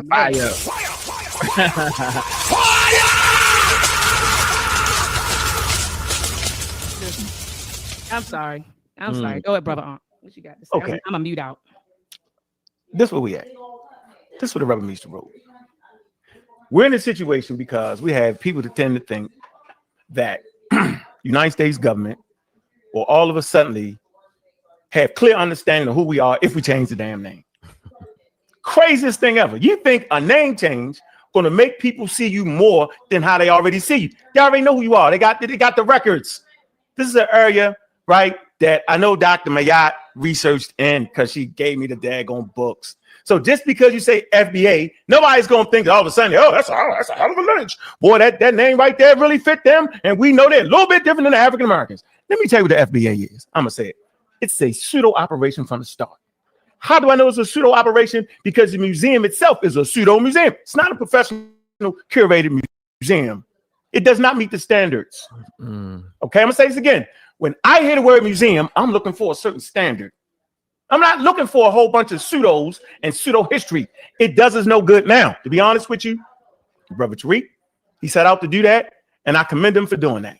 So don't get it twisted and say, oh, aren't you hate? No, I'm saying this man, as far as I know, he's never taken anybody's money. He said, I'm going to open up a museum. I was expecting a museum, but he didn't give us a museum. He gave us a pseudo history museum. But at least he opened it up, so I'm not on that. I'm concerned with what I'm always concerned with is information. So just because you call yourself FBA, right, doesn't mean that this is historically accurate. The scholarship that's backing up the FBA is complete tomfoolery. Now, see, they get mad at me for that, Doc. They get mad at me for saying that, one, that's not a curated museum. That's not hate, that's the truth, right? It's a place where healthy black people can go look at some people that they admire and stuff, and I think that's dope. But it's not a damn museum, and it does not contain our historical history. I'm looking for the level. I'm sitting amongst the level. I would expect no more or less out of them too if they claim themselves to open up a damn museum or they claim themselves to promote STEM. I expect them to do just that. Promote the damn STEM. So I want to say this very, very clear. Just because you hollering, screaming FBA, we're lineage, nobody's listening to that crap. Nobody with any sense, nobody with a doctorate degree, no real African American who can read and write past their damn hand is thinking that shit's slick. Now, of course, I love the people that call themselves that, but All right. Okay. Now, mind you, I want you just to keep this in mind. Just to keep this in mind, right? Who is this dude? Who is this dude in the first place? Who is he? What has he done? Where's his museum? And he says museum should have a certain standard. Okay, well, what should be the standard then? What standard needs to be reached? What is the prerequisite that you need to reach to be considered a museum? He's saying it's a pseudo museum. Okay, well, what makes it a pseudo museum instead of a legitimate museum? Because if you're gonna say, well, no disrespect, not hating on him, but what he did is pseudo and is not legitimate, and it should be discredited and not considered a real museum, that is some suckers. That's hating. You hating. Because if you actually did have a real critique of the museum, What is the real critique? You can't just call anything pseudo. And that's his thing, because he doesn't have a legitimate point, anything legitimate to argue. He'll just, well, that's pseudo, that's pseudo, that's pseudo, that's pseudo. What's pseudo about it? What's pseudo about it? And now this is seeming like this is a little bit something personal, because keep in mind, Tariq was not involved in the original issue. It was Professor Smalls who drugged Tariq's name in this. Because Tariq, first off, Tariq and the Foundational Black Americans, us here in the whole movement, we weren't involved in whatever Professor Smalls. Let me just say this one good time. We had nothing at all to do with Professor Smalls and what happened to him, or what I guess didn't happen to him in Ghana. We absolutely had what we're doing as far as our movement had absolutely nothing to do with that. We didn't sabotage that. We didn't get in the way of that. We didn't talk to them and make some backdoor deal. We didn't do nothing of the sort, nor did Tariq. And notice that this anger is seeming as if we and Tariq has done something. So this means, let me tell you what this means. This means that there's been this growing issue that they had. And he's using this as an excuse in the defense of Professor James Small. He's using this as an excuse to get off his chest what he's been feeling about Tariq for a long time. This is his excuse to get this off. You dissing the museum for what? How is the museum relevant in this conversation? Next, what you're going to be doing? Dissing his documentaries? Saying those are pseudo documentaries. Those are not real documentaries. They don't meet the standard of a documentary. That's a pseudo document. Is that what you're going to be saying next? Because now you're taking this to a conversation that has nothing to do with the subject matter at hand. So this is letting it be known that whatever you guys are saying now, you guys have been feeling that's independent of James Smalls. If what happened with James Smalls never happened, y'all would still be feeling this way. Y'all would still be feeling this way. This is something deeper. This ain't in defense of James Small. Interesting. Notice he's just gonna pseudo. Well, nobody's going to respect you more by saying you're a foundational Black American versus an African American. Listen, we delineating and we're calling ourselves what we call ourselves, and it's not out of anybody else's respect. And first of all, yes, they will. Yes, they will. Naming yourself is a part of your own respect. That is a part. It's not even just a part for the dominant society to show that we have independence and agency over our own over our own ethnicity. It's showing to us and our ancestors and our descendants that we have agency and control over who we are. We know who we are, and we are going to have control over that. Okay? So whether that was African American, which you didn't have an issue when we were being called African American then. If naming ourselves doesn't matter, why not say we're just colored? Because we used to be referred to as colored legally. We used to be referred to as Negro legally. So why you have so when we were called African American, that's fine, but we're being called foundational Black American, and that's not fine. Why do you have an issue with foundational Black American? It's literally the same thing that they attempted to do with African American, unless there's a specific reason you want us to continue to use the term for African American.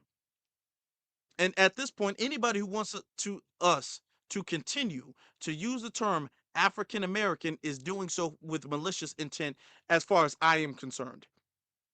Anybody who knows up to this point why we're doing it and still persists that we continue to use the term African American is doing so they can crowbar other people in. As far as I'm concerned, that's how I see it. Because you know better. FBA ain't no more different than African American. You know why? They come from the same damn place. Where's that place? Mother Africa. How did they get here? On a slave ship. What do they call it? They call it the largest forced migration on planet Earth. That's it. Now, I got to call out Professor James Smalls because he backed the pseudo operation. And sometimes that's why I always tell Doc know how to get off the damn train. Me and Doc know we know how to get off the train. No. Let me get off the stop right here. We know when to get off the train. Dr. Winkler, he know when to get off the train. You got to know when to get off the train. So I'm saying the doors is open right now. Y'all can stop this nonsense. Just because you hound out FBA don't make you no more historically accurate without the scholarship to back it, without the paperwork to back it. Y'all act like we dealing with a nut. You act like we dealing with people with ignorance. No, we dealing with people with high-level education. And people with high-level education, white, black, chocolate, green, or purple, they're gonna look at your claims and they're gonna go through the history books, they're gonna go through the textbooks, they're gonna go through the scientific articles, they're gonna go through the DNA and see if it makes some damn sense. So we can sit here right now and say, look, we understand who African Americans are. Right? We can check the records. They came from certain parts of Africa. Right? We understand their DNA. We got the DNA markers. We got all that. So just because it's a lineage, y'all sound like a bunch of new Wapians back in the damn day, man. Y'all don't even know it. And I know y'all gonna get mad at me. Know y'all gonna hate, but y'all can't have an intelligent conversation with me. Y'all always running. Mm-hmm. You will have Professor Smalls on your show, but I bet you're gonna have me on there. They all be running because I want the smoke. I want you to prove this. Here you go. This is what I want them to verify. See, it all started right here. This is why I blame Professor Smalls. Because Professor Smalls believed that the original people of America was black. He do believe that. He's just wrong. Right? And as one of my elders, right? He's just, I can say. He's not, first off, he's not wrong. Let me ask you a question. I want y'all to, just, don't believe my word for it. I would just want to ask you this question. If a scientist dug up a skeleton and did research and found out that this skeleton has been on this land, buried in the ground for thousands of years, hundreds of thousands of years. And this skeleton is literally the oldest skeleton that has ever been found on this land. And the skeleton is a black person. Does this not mean that black people were here maybe a little bit longer than Columbus? Can we not use the actual tangible evidence, the scientific evidence that a black skeleton has been here centuries, thousands of years before Columbus to conclude? Is that not enough evidence to back the theory up that there were black people on this landmass? Anybody who's saying that black people weren't here is dumb. While he's talking about going to school and having all of these degrees, your degrees don't mean anything if you're that stupid. That's a dumb thing to say. That's like saying the sun doesn't come up every morning. That is dumb. And no wonder people don't want to have a conversation with somebody as stupid as you. And I'm saying this just to be playful, YouTube. I'm not bullying anybody, but that's dumb. That's an idiot statement. That's an idiotic thing to say. And that shows you don't know anything. No wonder nobody want to have me on their platform. Well, duh. Nobody wants to have you on their platform. That's a waste of their time and the audience's time. You're going to make the numbers go down. Nobody knows who you are because you say dumb things like that. Nobody wants to have me on their platform. Well, I don't blame nobody. There's a reason. I don't even know your name. It's not that relevant. I wouldn't have you on here. And you talking about FBA ducking smoke. I was on live for over 4 hours yesterday. First off, I did a call-in the day before, like the week before, when I first addressed this. Okay? And then I did a call-in yesterday. Open mic live. You could have called in. They don't want to call in. No, you're afraid to debate me. If you're just gonna call everything pseudo, then there's nothing to debate. If you can't articulate why you disagree with something, why something is not up to a certain standard, then there's nothing to debate. You're not even worth the time. Nobody knows your name. That? Hey, Doc, you know the statement, right? 8 to 80 blind, crippled, or crazy. Now, I'm saying this in jest, right? What I'm saying is Professor Smalls could actually handle himself in an intellectual. He's an intellectual gunfighter.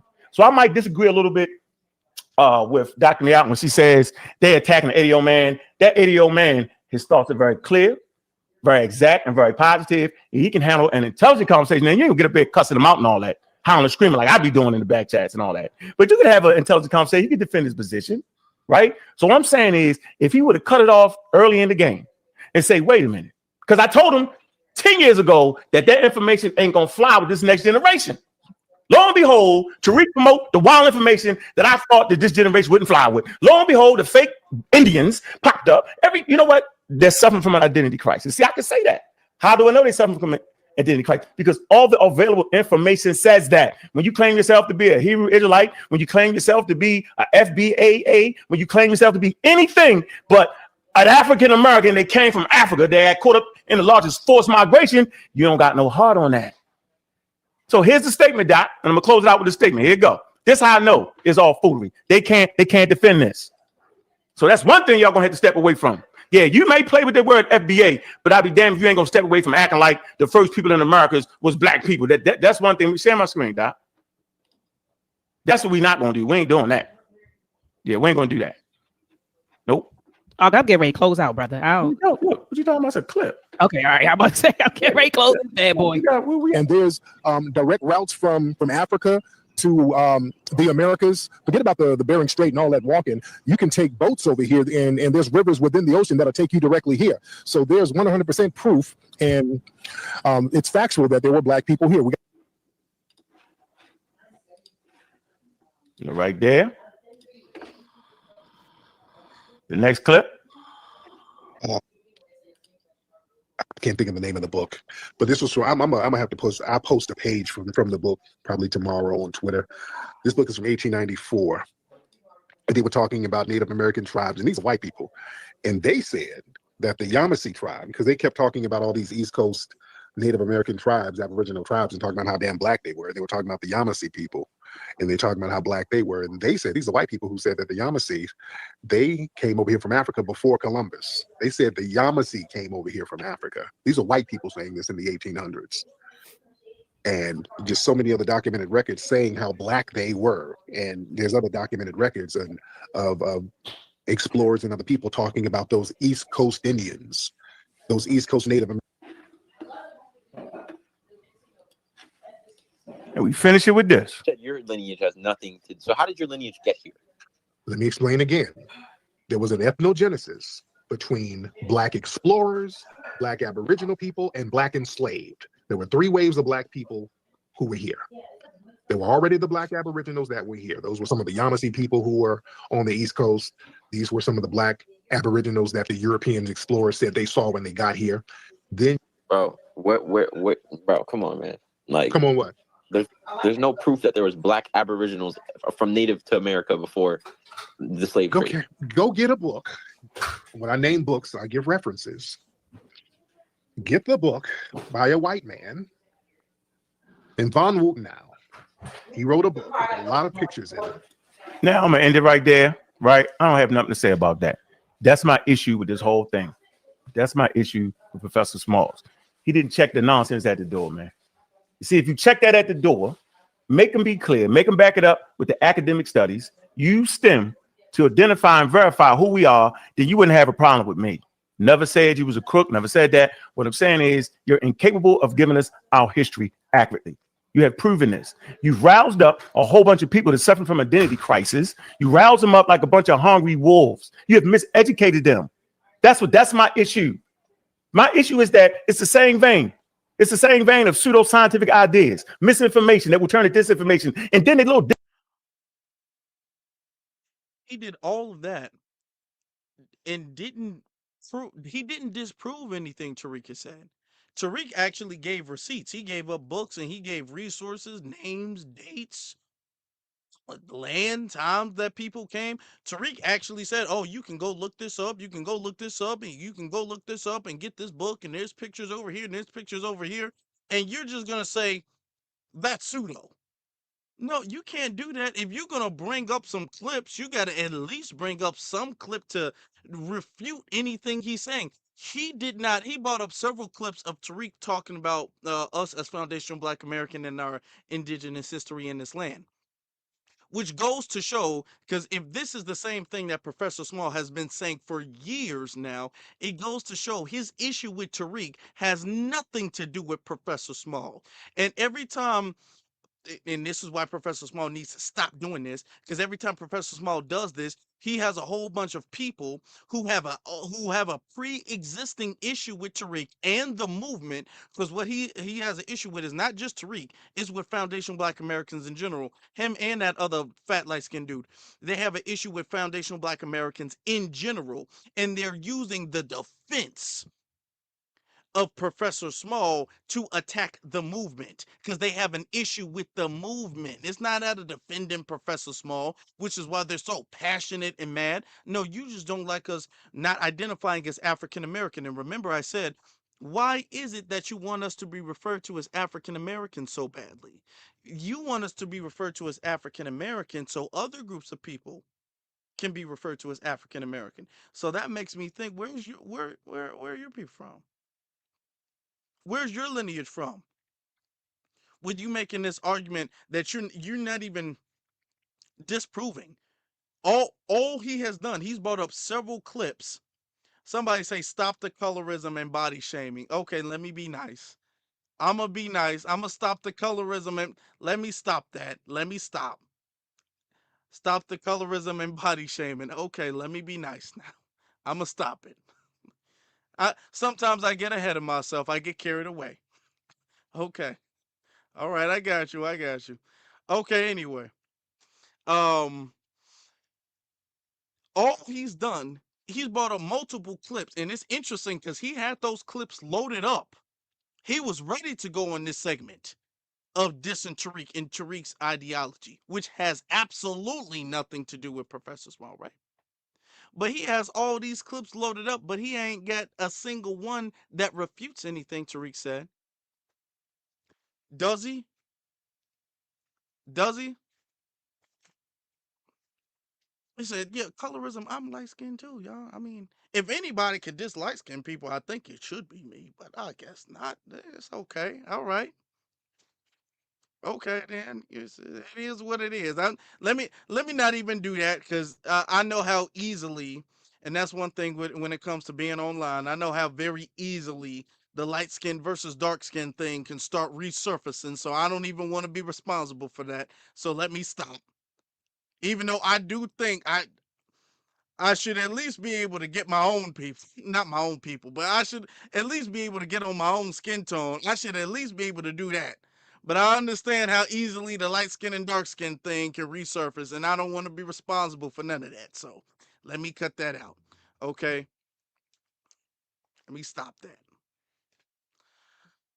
Um, I mean, it does look like he can lose some weight though. I'm now maybe it's is that maybe just me? Mm, and let me not even say somebody say light skin versus light skin. And the other dude's kind of light skin too. You know what I'm saying? Uh, but yeah, it is what it is now. He's now I'm fat. Now I guess I am fat. Should I fat? I'm not fat shaming him. He can be fat if he want to be fat. I just called him fat. You know what I'm saying? I'm not saying that he's dumb cause he's fat. I'm saying he's dumb and fat. See, it's a different. It's okay when I say and. You got to add the and to it because I'm not saying anything bad about him being fat.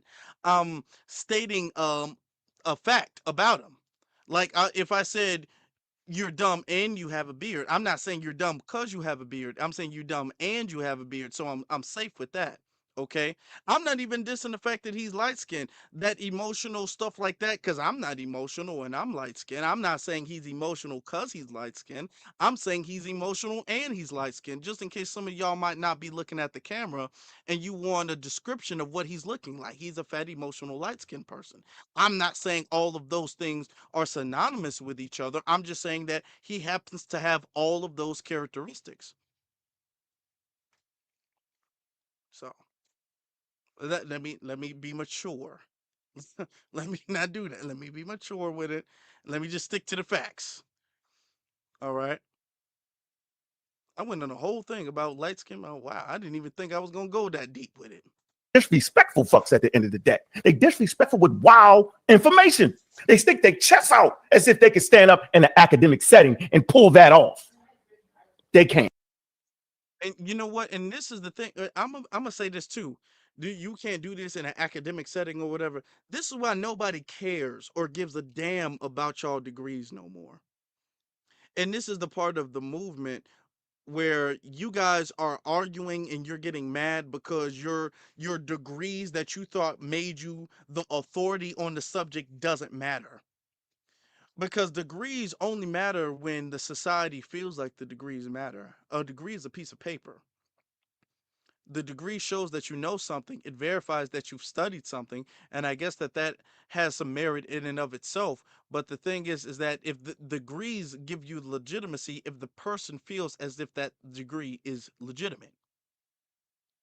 If we feel as if your degree is illegitimate, then your degree doesn't mean anything.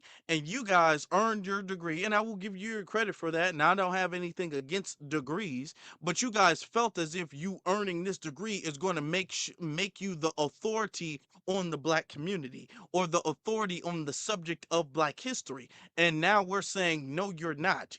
We don't agree with your points of views on where we should go or your version of black history.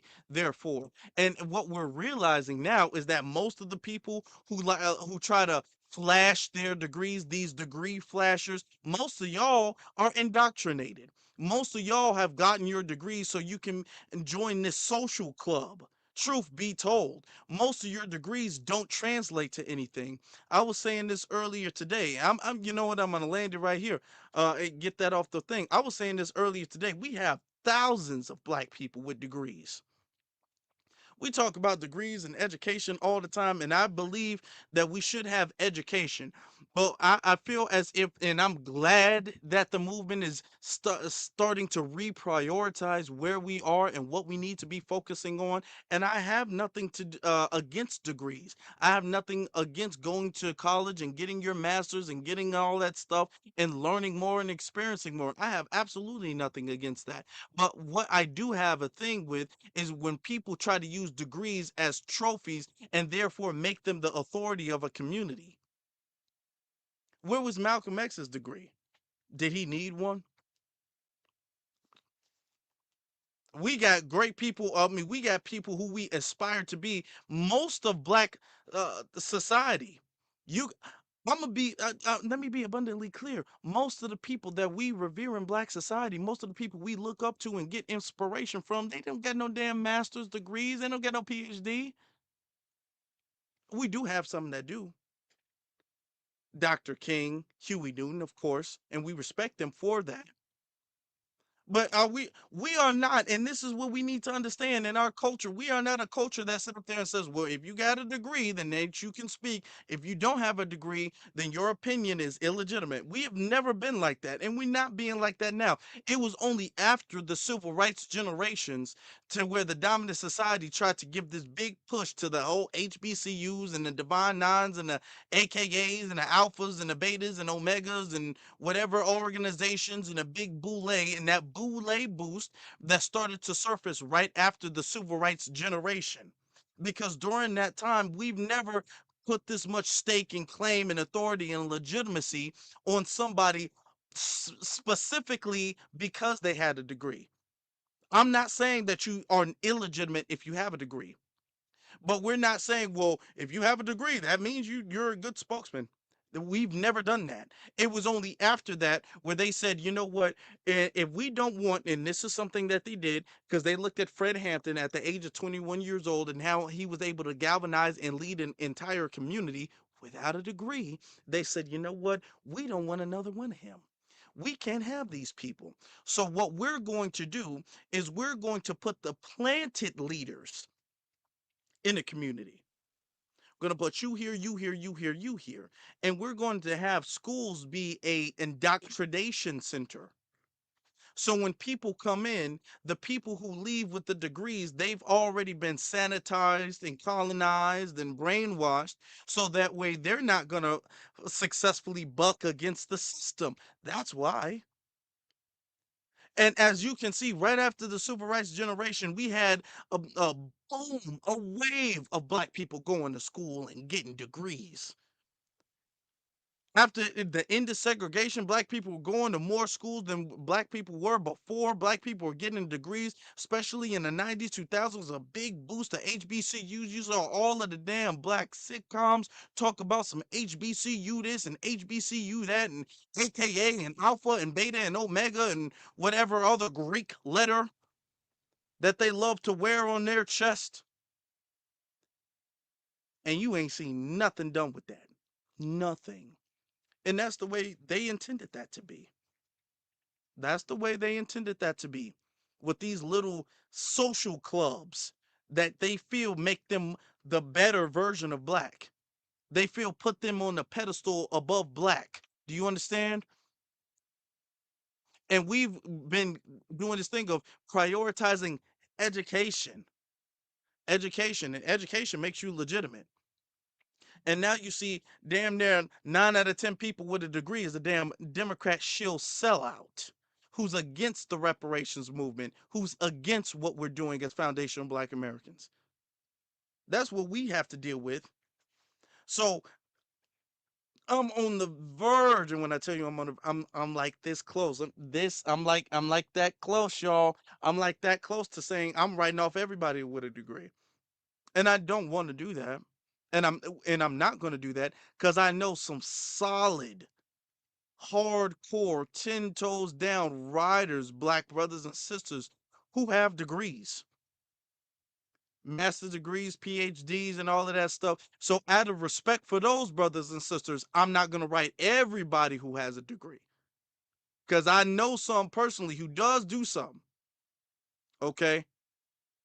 Y'all are the 1 out of the 10.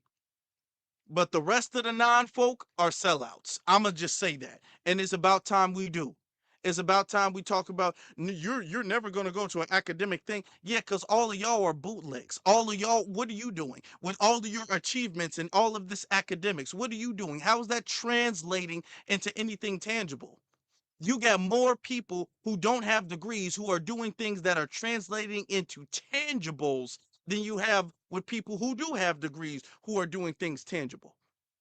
You understand?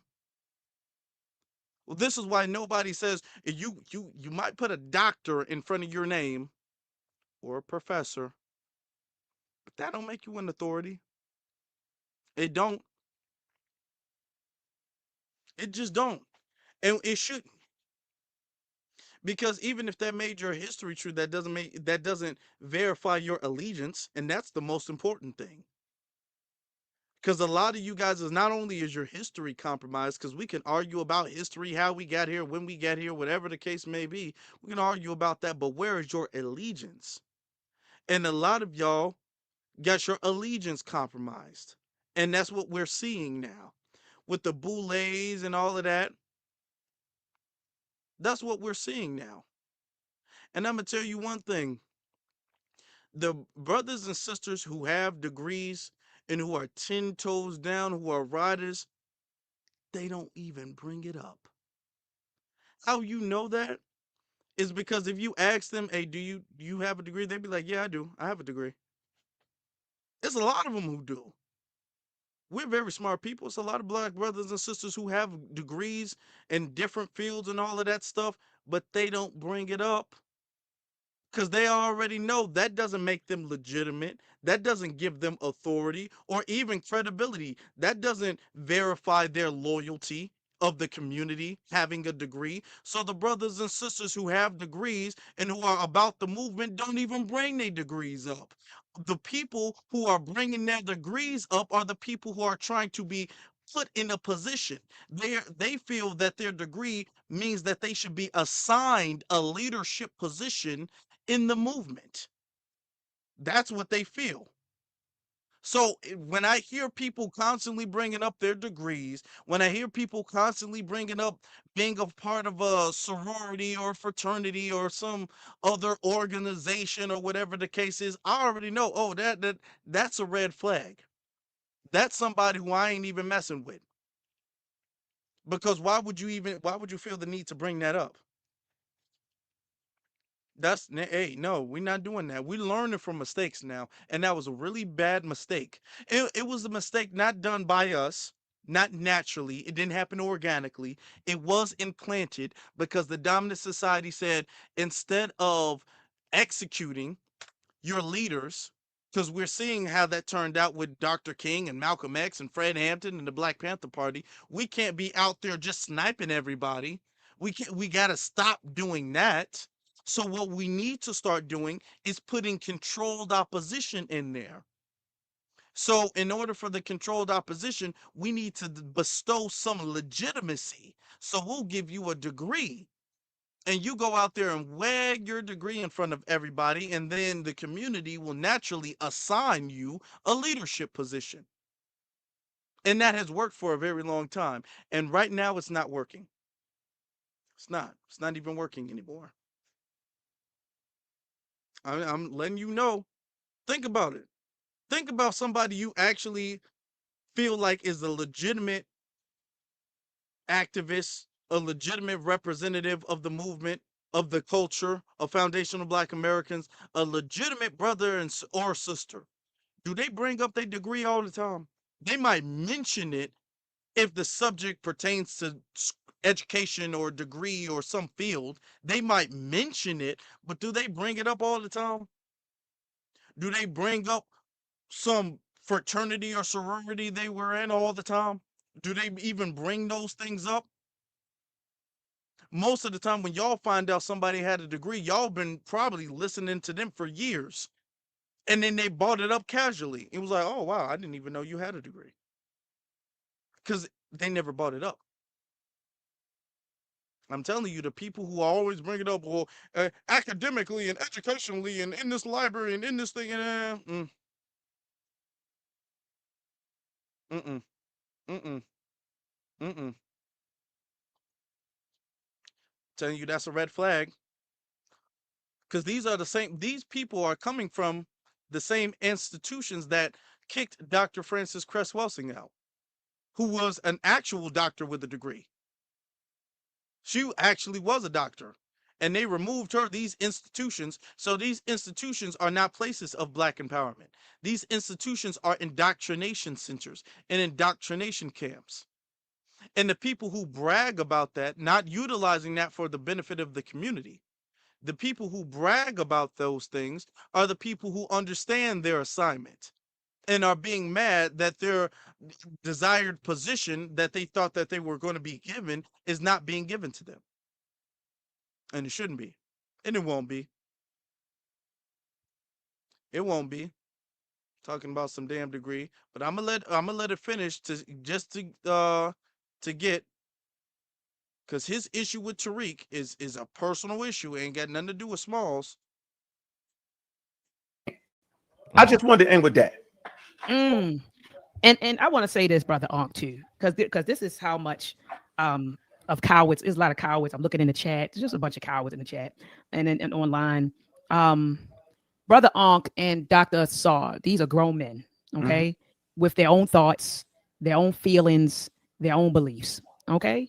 And so Now, let me just play it. I almost want to cut it off, but let me just play it. So the headline will be, they'll be saying, Brother Ankh and Dr. Saw, instead of coming at you, you know, my name going to be tied to it. Right. And it's my whole thing is these are grown men, okay? At the end of the day, Dr. Saw is a grown man, and Brother Ankh is a grown man. And if you have anything you need to say to them, I want to say this live, because there'll be some folks that'll be calling my phone. Oh, Dr. Saw said this, and I wish you would have said, no. Dr. Saw is online. He's on all social media platforms. He's online. He's subscribe. He's on subscribe. He's on all social media platforms. So if you all feel some type of way about anything that they said, address them. If Please do. I said, address. She breaking up? Yeah, she breaking up. I'm sorry. Can you all? Am I back yet? Am I back? Yeah, am I back? I was just saying that if there's something that you all said and they want to address you, address you. If it's something that I said, then address me. You understand what I'm saying? And I know you all are probably saying, why did she say that?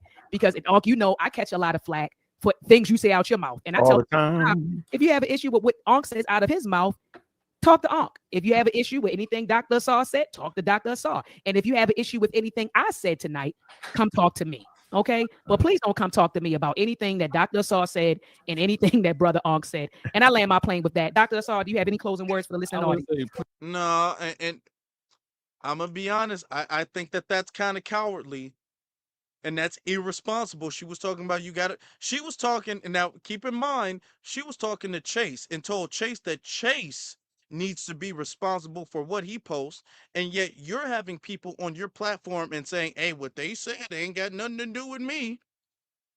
If you got an issue with something, go to them. Don't come to me with it. Well, where is that same energy? Where's that same principle? Because if it's the principle of us being responsible with our platforms, then you should also be responsible with the guests that you've invited on your platform.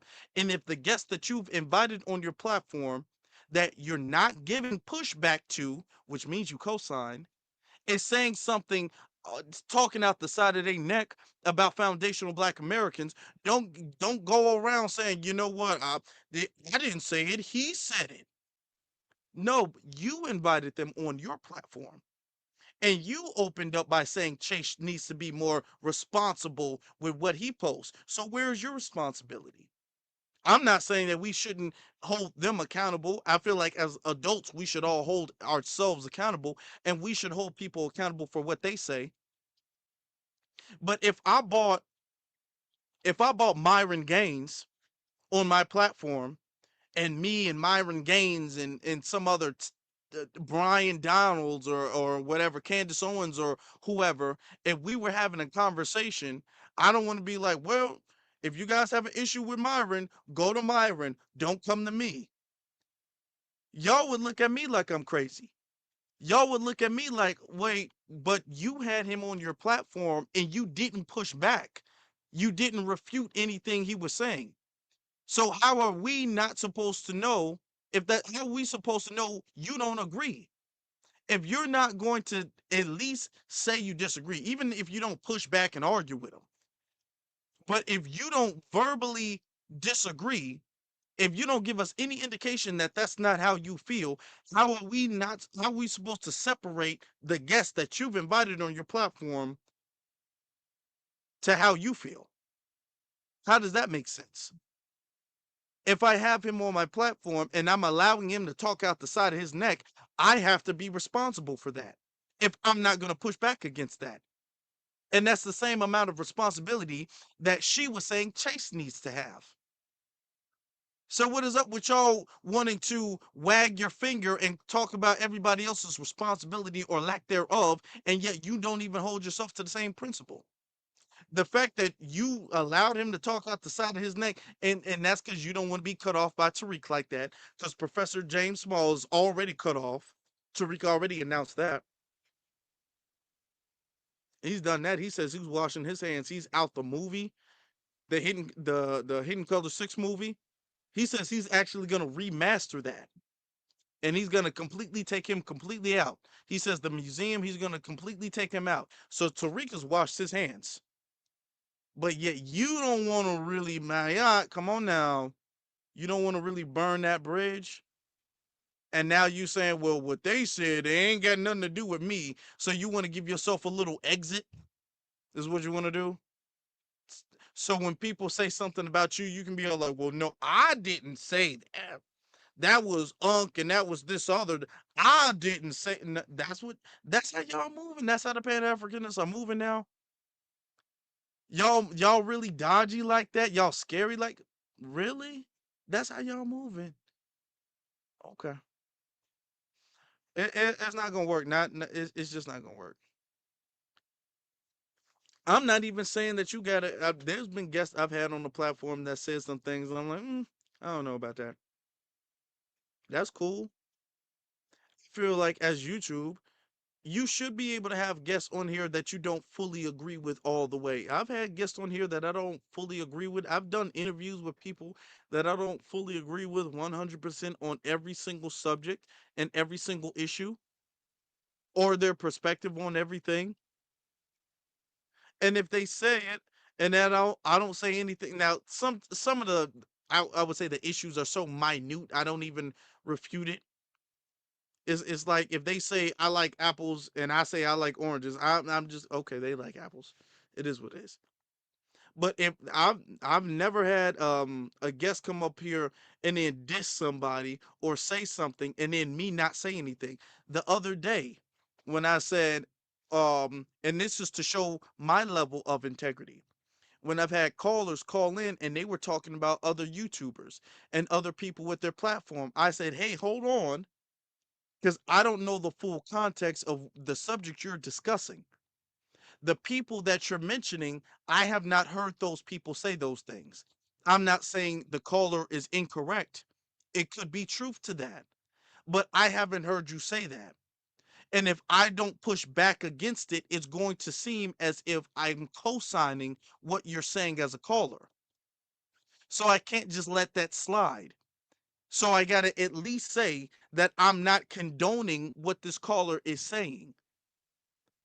And I said to a certain point, it don't even bring stuff up if I don't know it.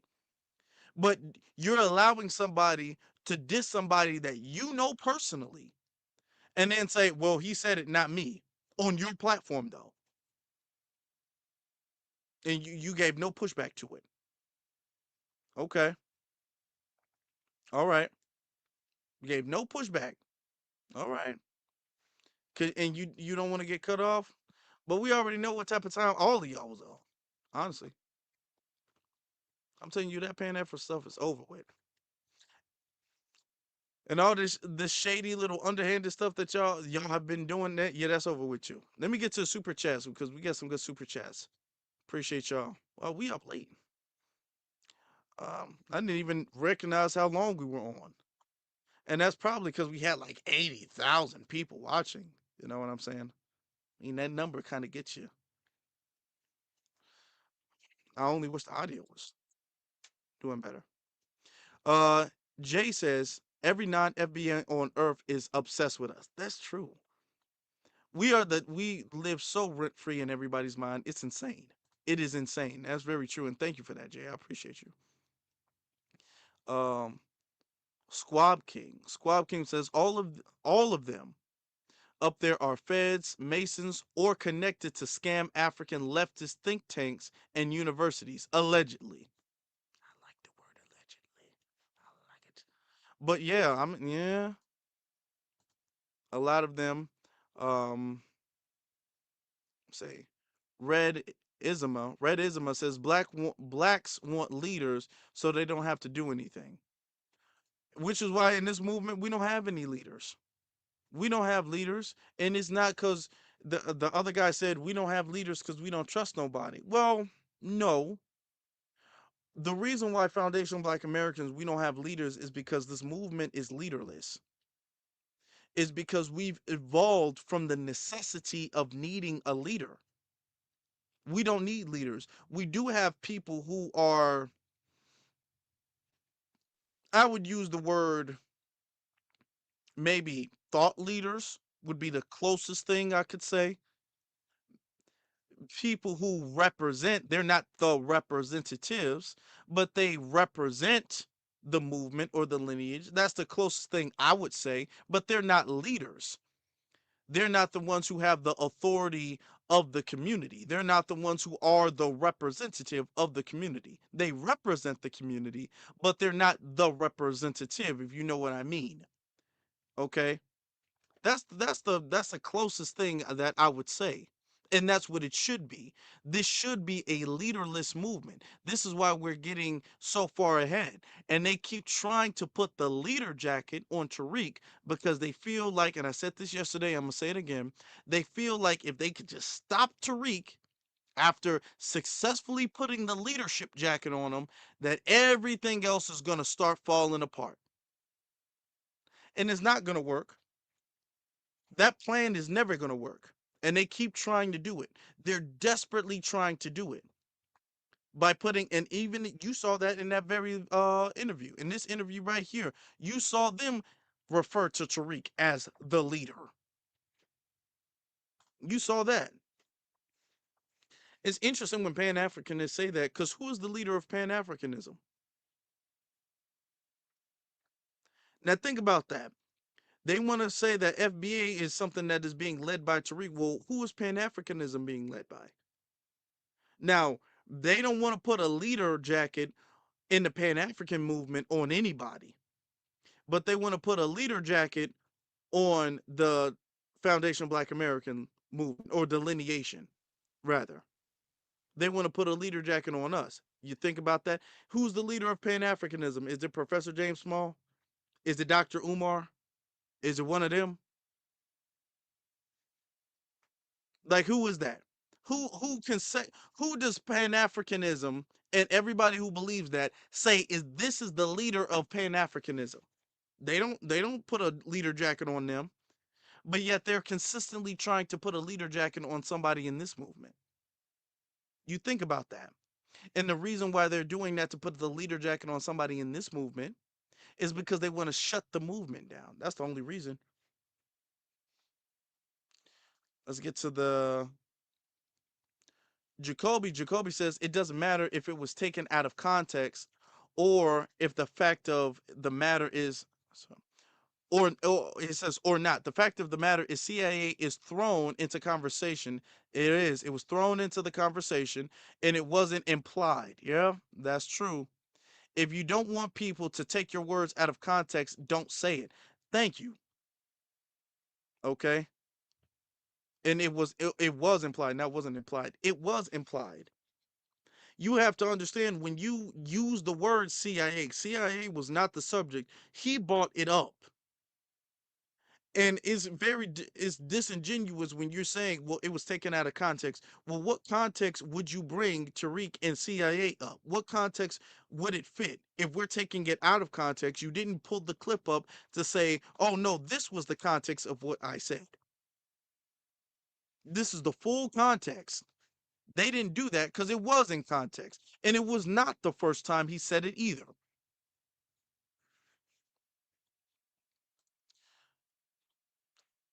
Okay. And then Copper Brand says degrees equal broke. And a lot of them do. Most of y'all people who have these degrees, master's degrees, even all of that stuff, they're broke. Which is why they're trying to get on this scam African thing, which is why they're trying to give this big push to this go back to Africa. Because there ain't no money going on there with that degrees and stuff like that. And I'm not hating. I'm not saying you can't make money, but I'm trying to say y'all got degrees because y'all was chasing a placement. Okay, not empowerment, but a placement in the community, and you rolled the dice, turned up snake eye. That's what that is.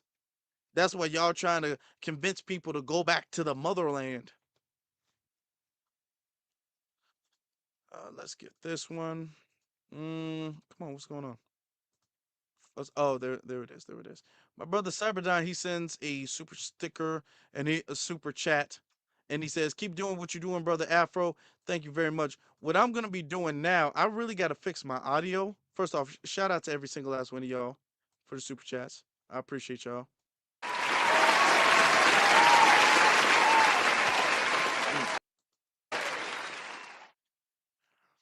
I don't know what's wrong. And it's something I know StreamYard has been, and they do this every year. StreamYard does this every year. At the end of the year, StreamYard likes to brag about all of the updates and stuff like that. So at the end of the year, notice any YouTuber that you see who uses StreamYard, anybody on YouTube that you see who uses StreamYard, they're having an abundance of little technical issues and glitches and stuff like that. They're having a whole lot of that. It's not just me. I don't even know who all is doing it, but it's not just me. This is what StreamYard does every year. They try to update the system before the new year so they can have this whole big, and they put it all on YouTube. This is what we did in this year. They like to have a big rollout of all of the updates and all of the improvements that they've made. So they cram a lot of stuff at the end of the year, and that causes a lot of glitches. And therefore, everybody who uses StreamYard is having issues with the platform, is having lagging issues, sound issues, issues where you can't pull up the clip or something like that. I know I'm not the only one. I know I'm not, because I know what the platform does. And then, of course, you have YouTube who does that. but I am going to double check to make sure that if there's anything at all I can do on my end to fix this issue, then I'm gonna do that myself and make sure that the issue is fixed and taken care of. I'm gonna do that. All right. So I got a job to do. Y'all. And I appreciate y'all for being here. I guess we had a really great record-breaking live, y'all. So shout shout out to all of y'all. Shout out to you. Thank you. But I hope you guys do, with all of the people that have been watching. I hope you guys hit that like button. I hope y'all hit that subscribe button and the notification bell so that way you don't miss out on anything. And then leave a comment in the section below. Let me know what y'all think. With that being said, my beloved brothers and sisters in the exceptional family, y'all have a good night. Black first to every single last one of y'all. And of course, y'all stay blessed.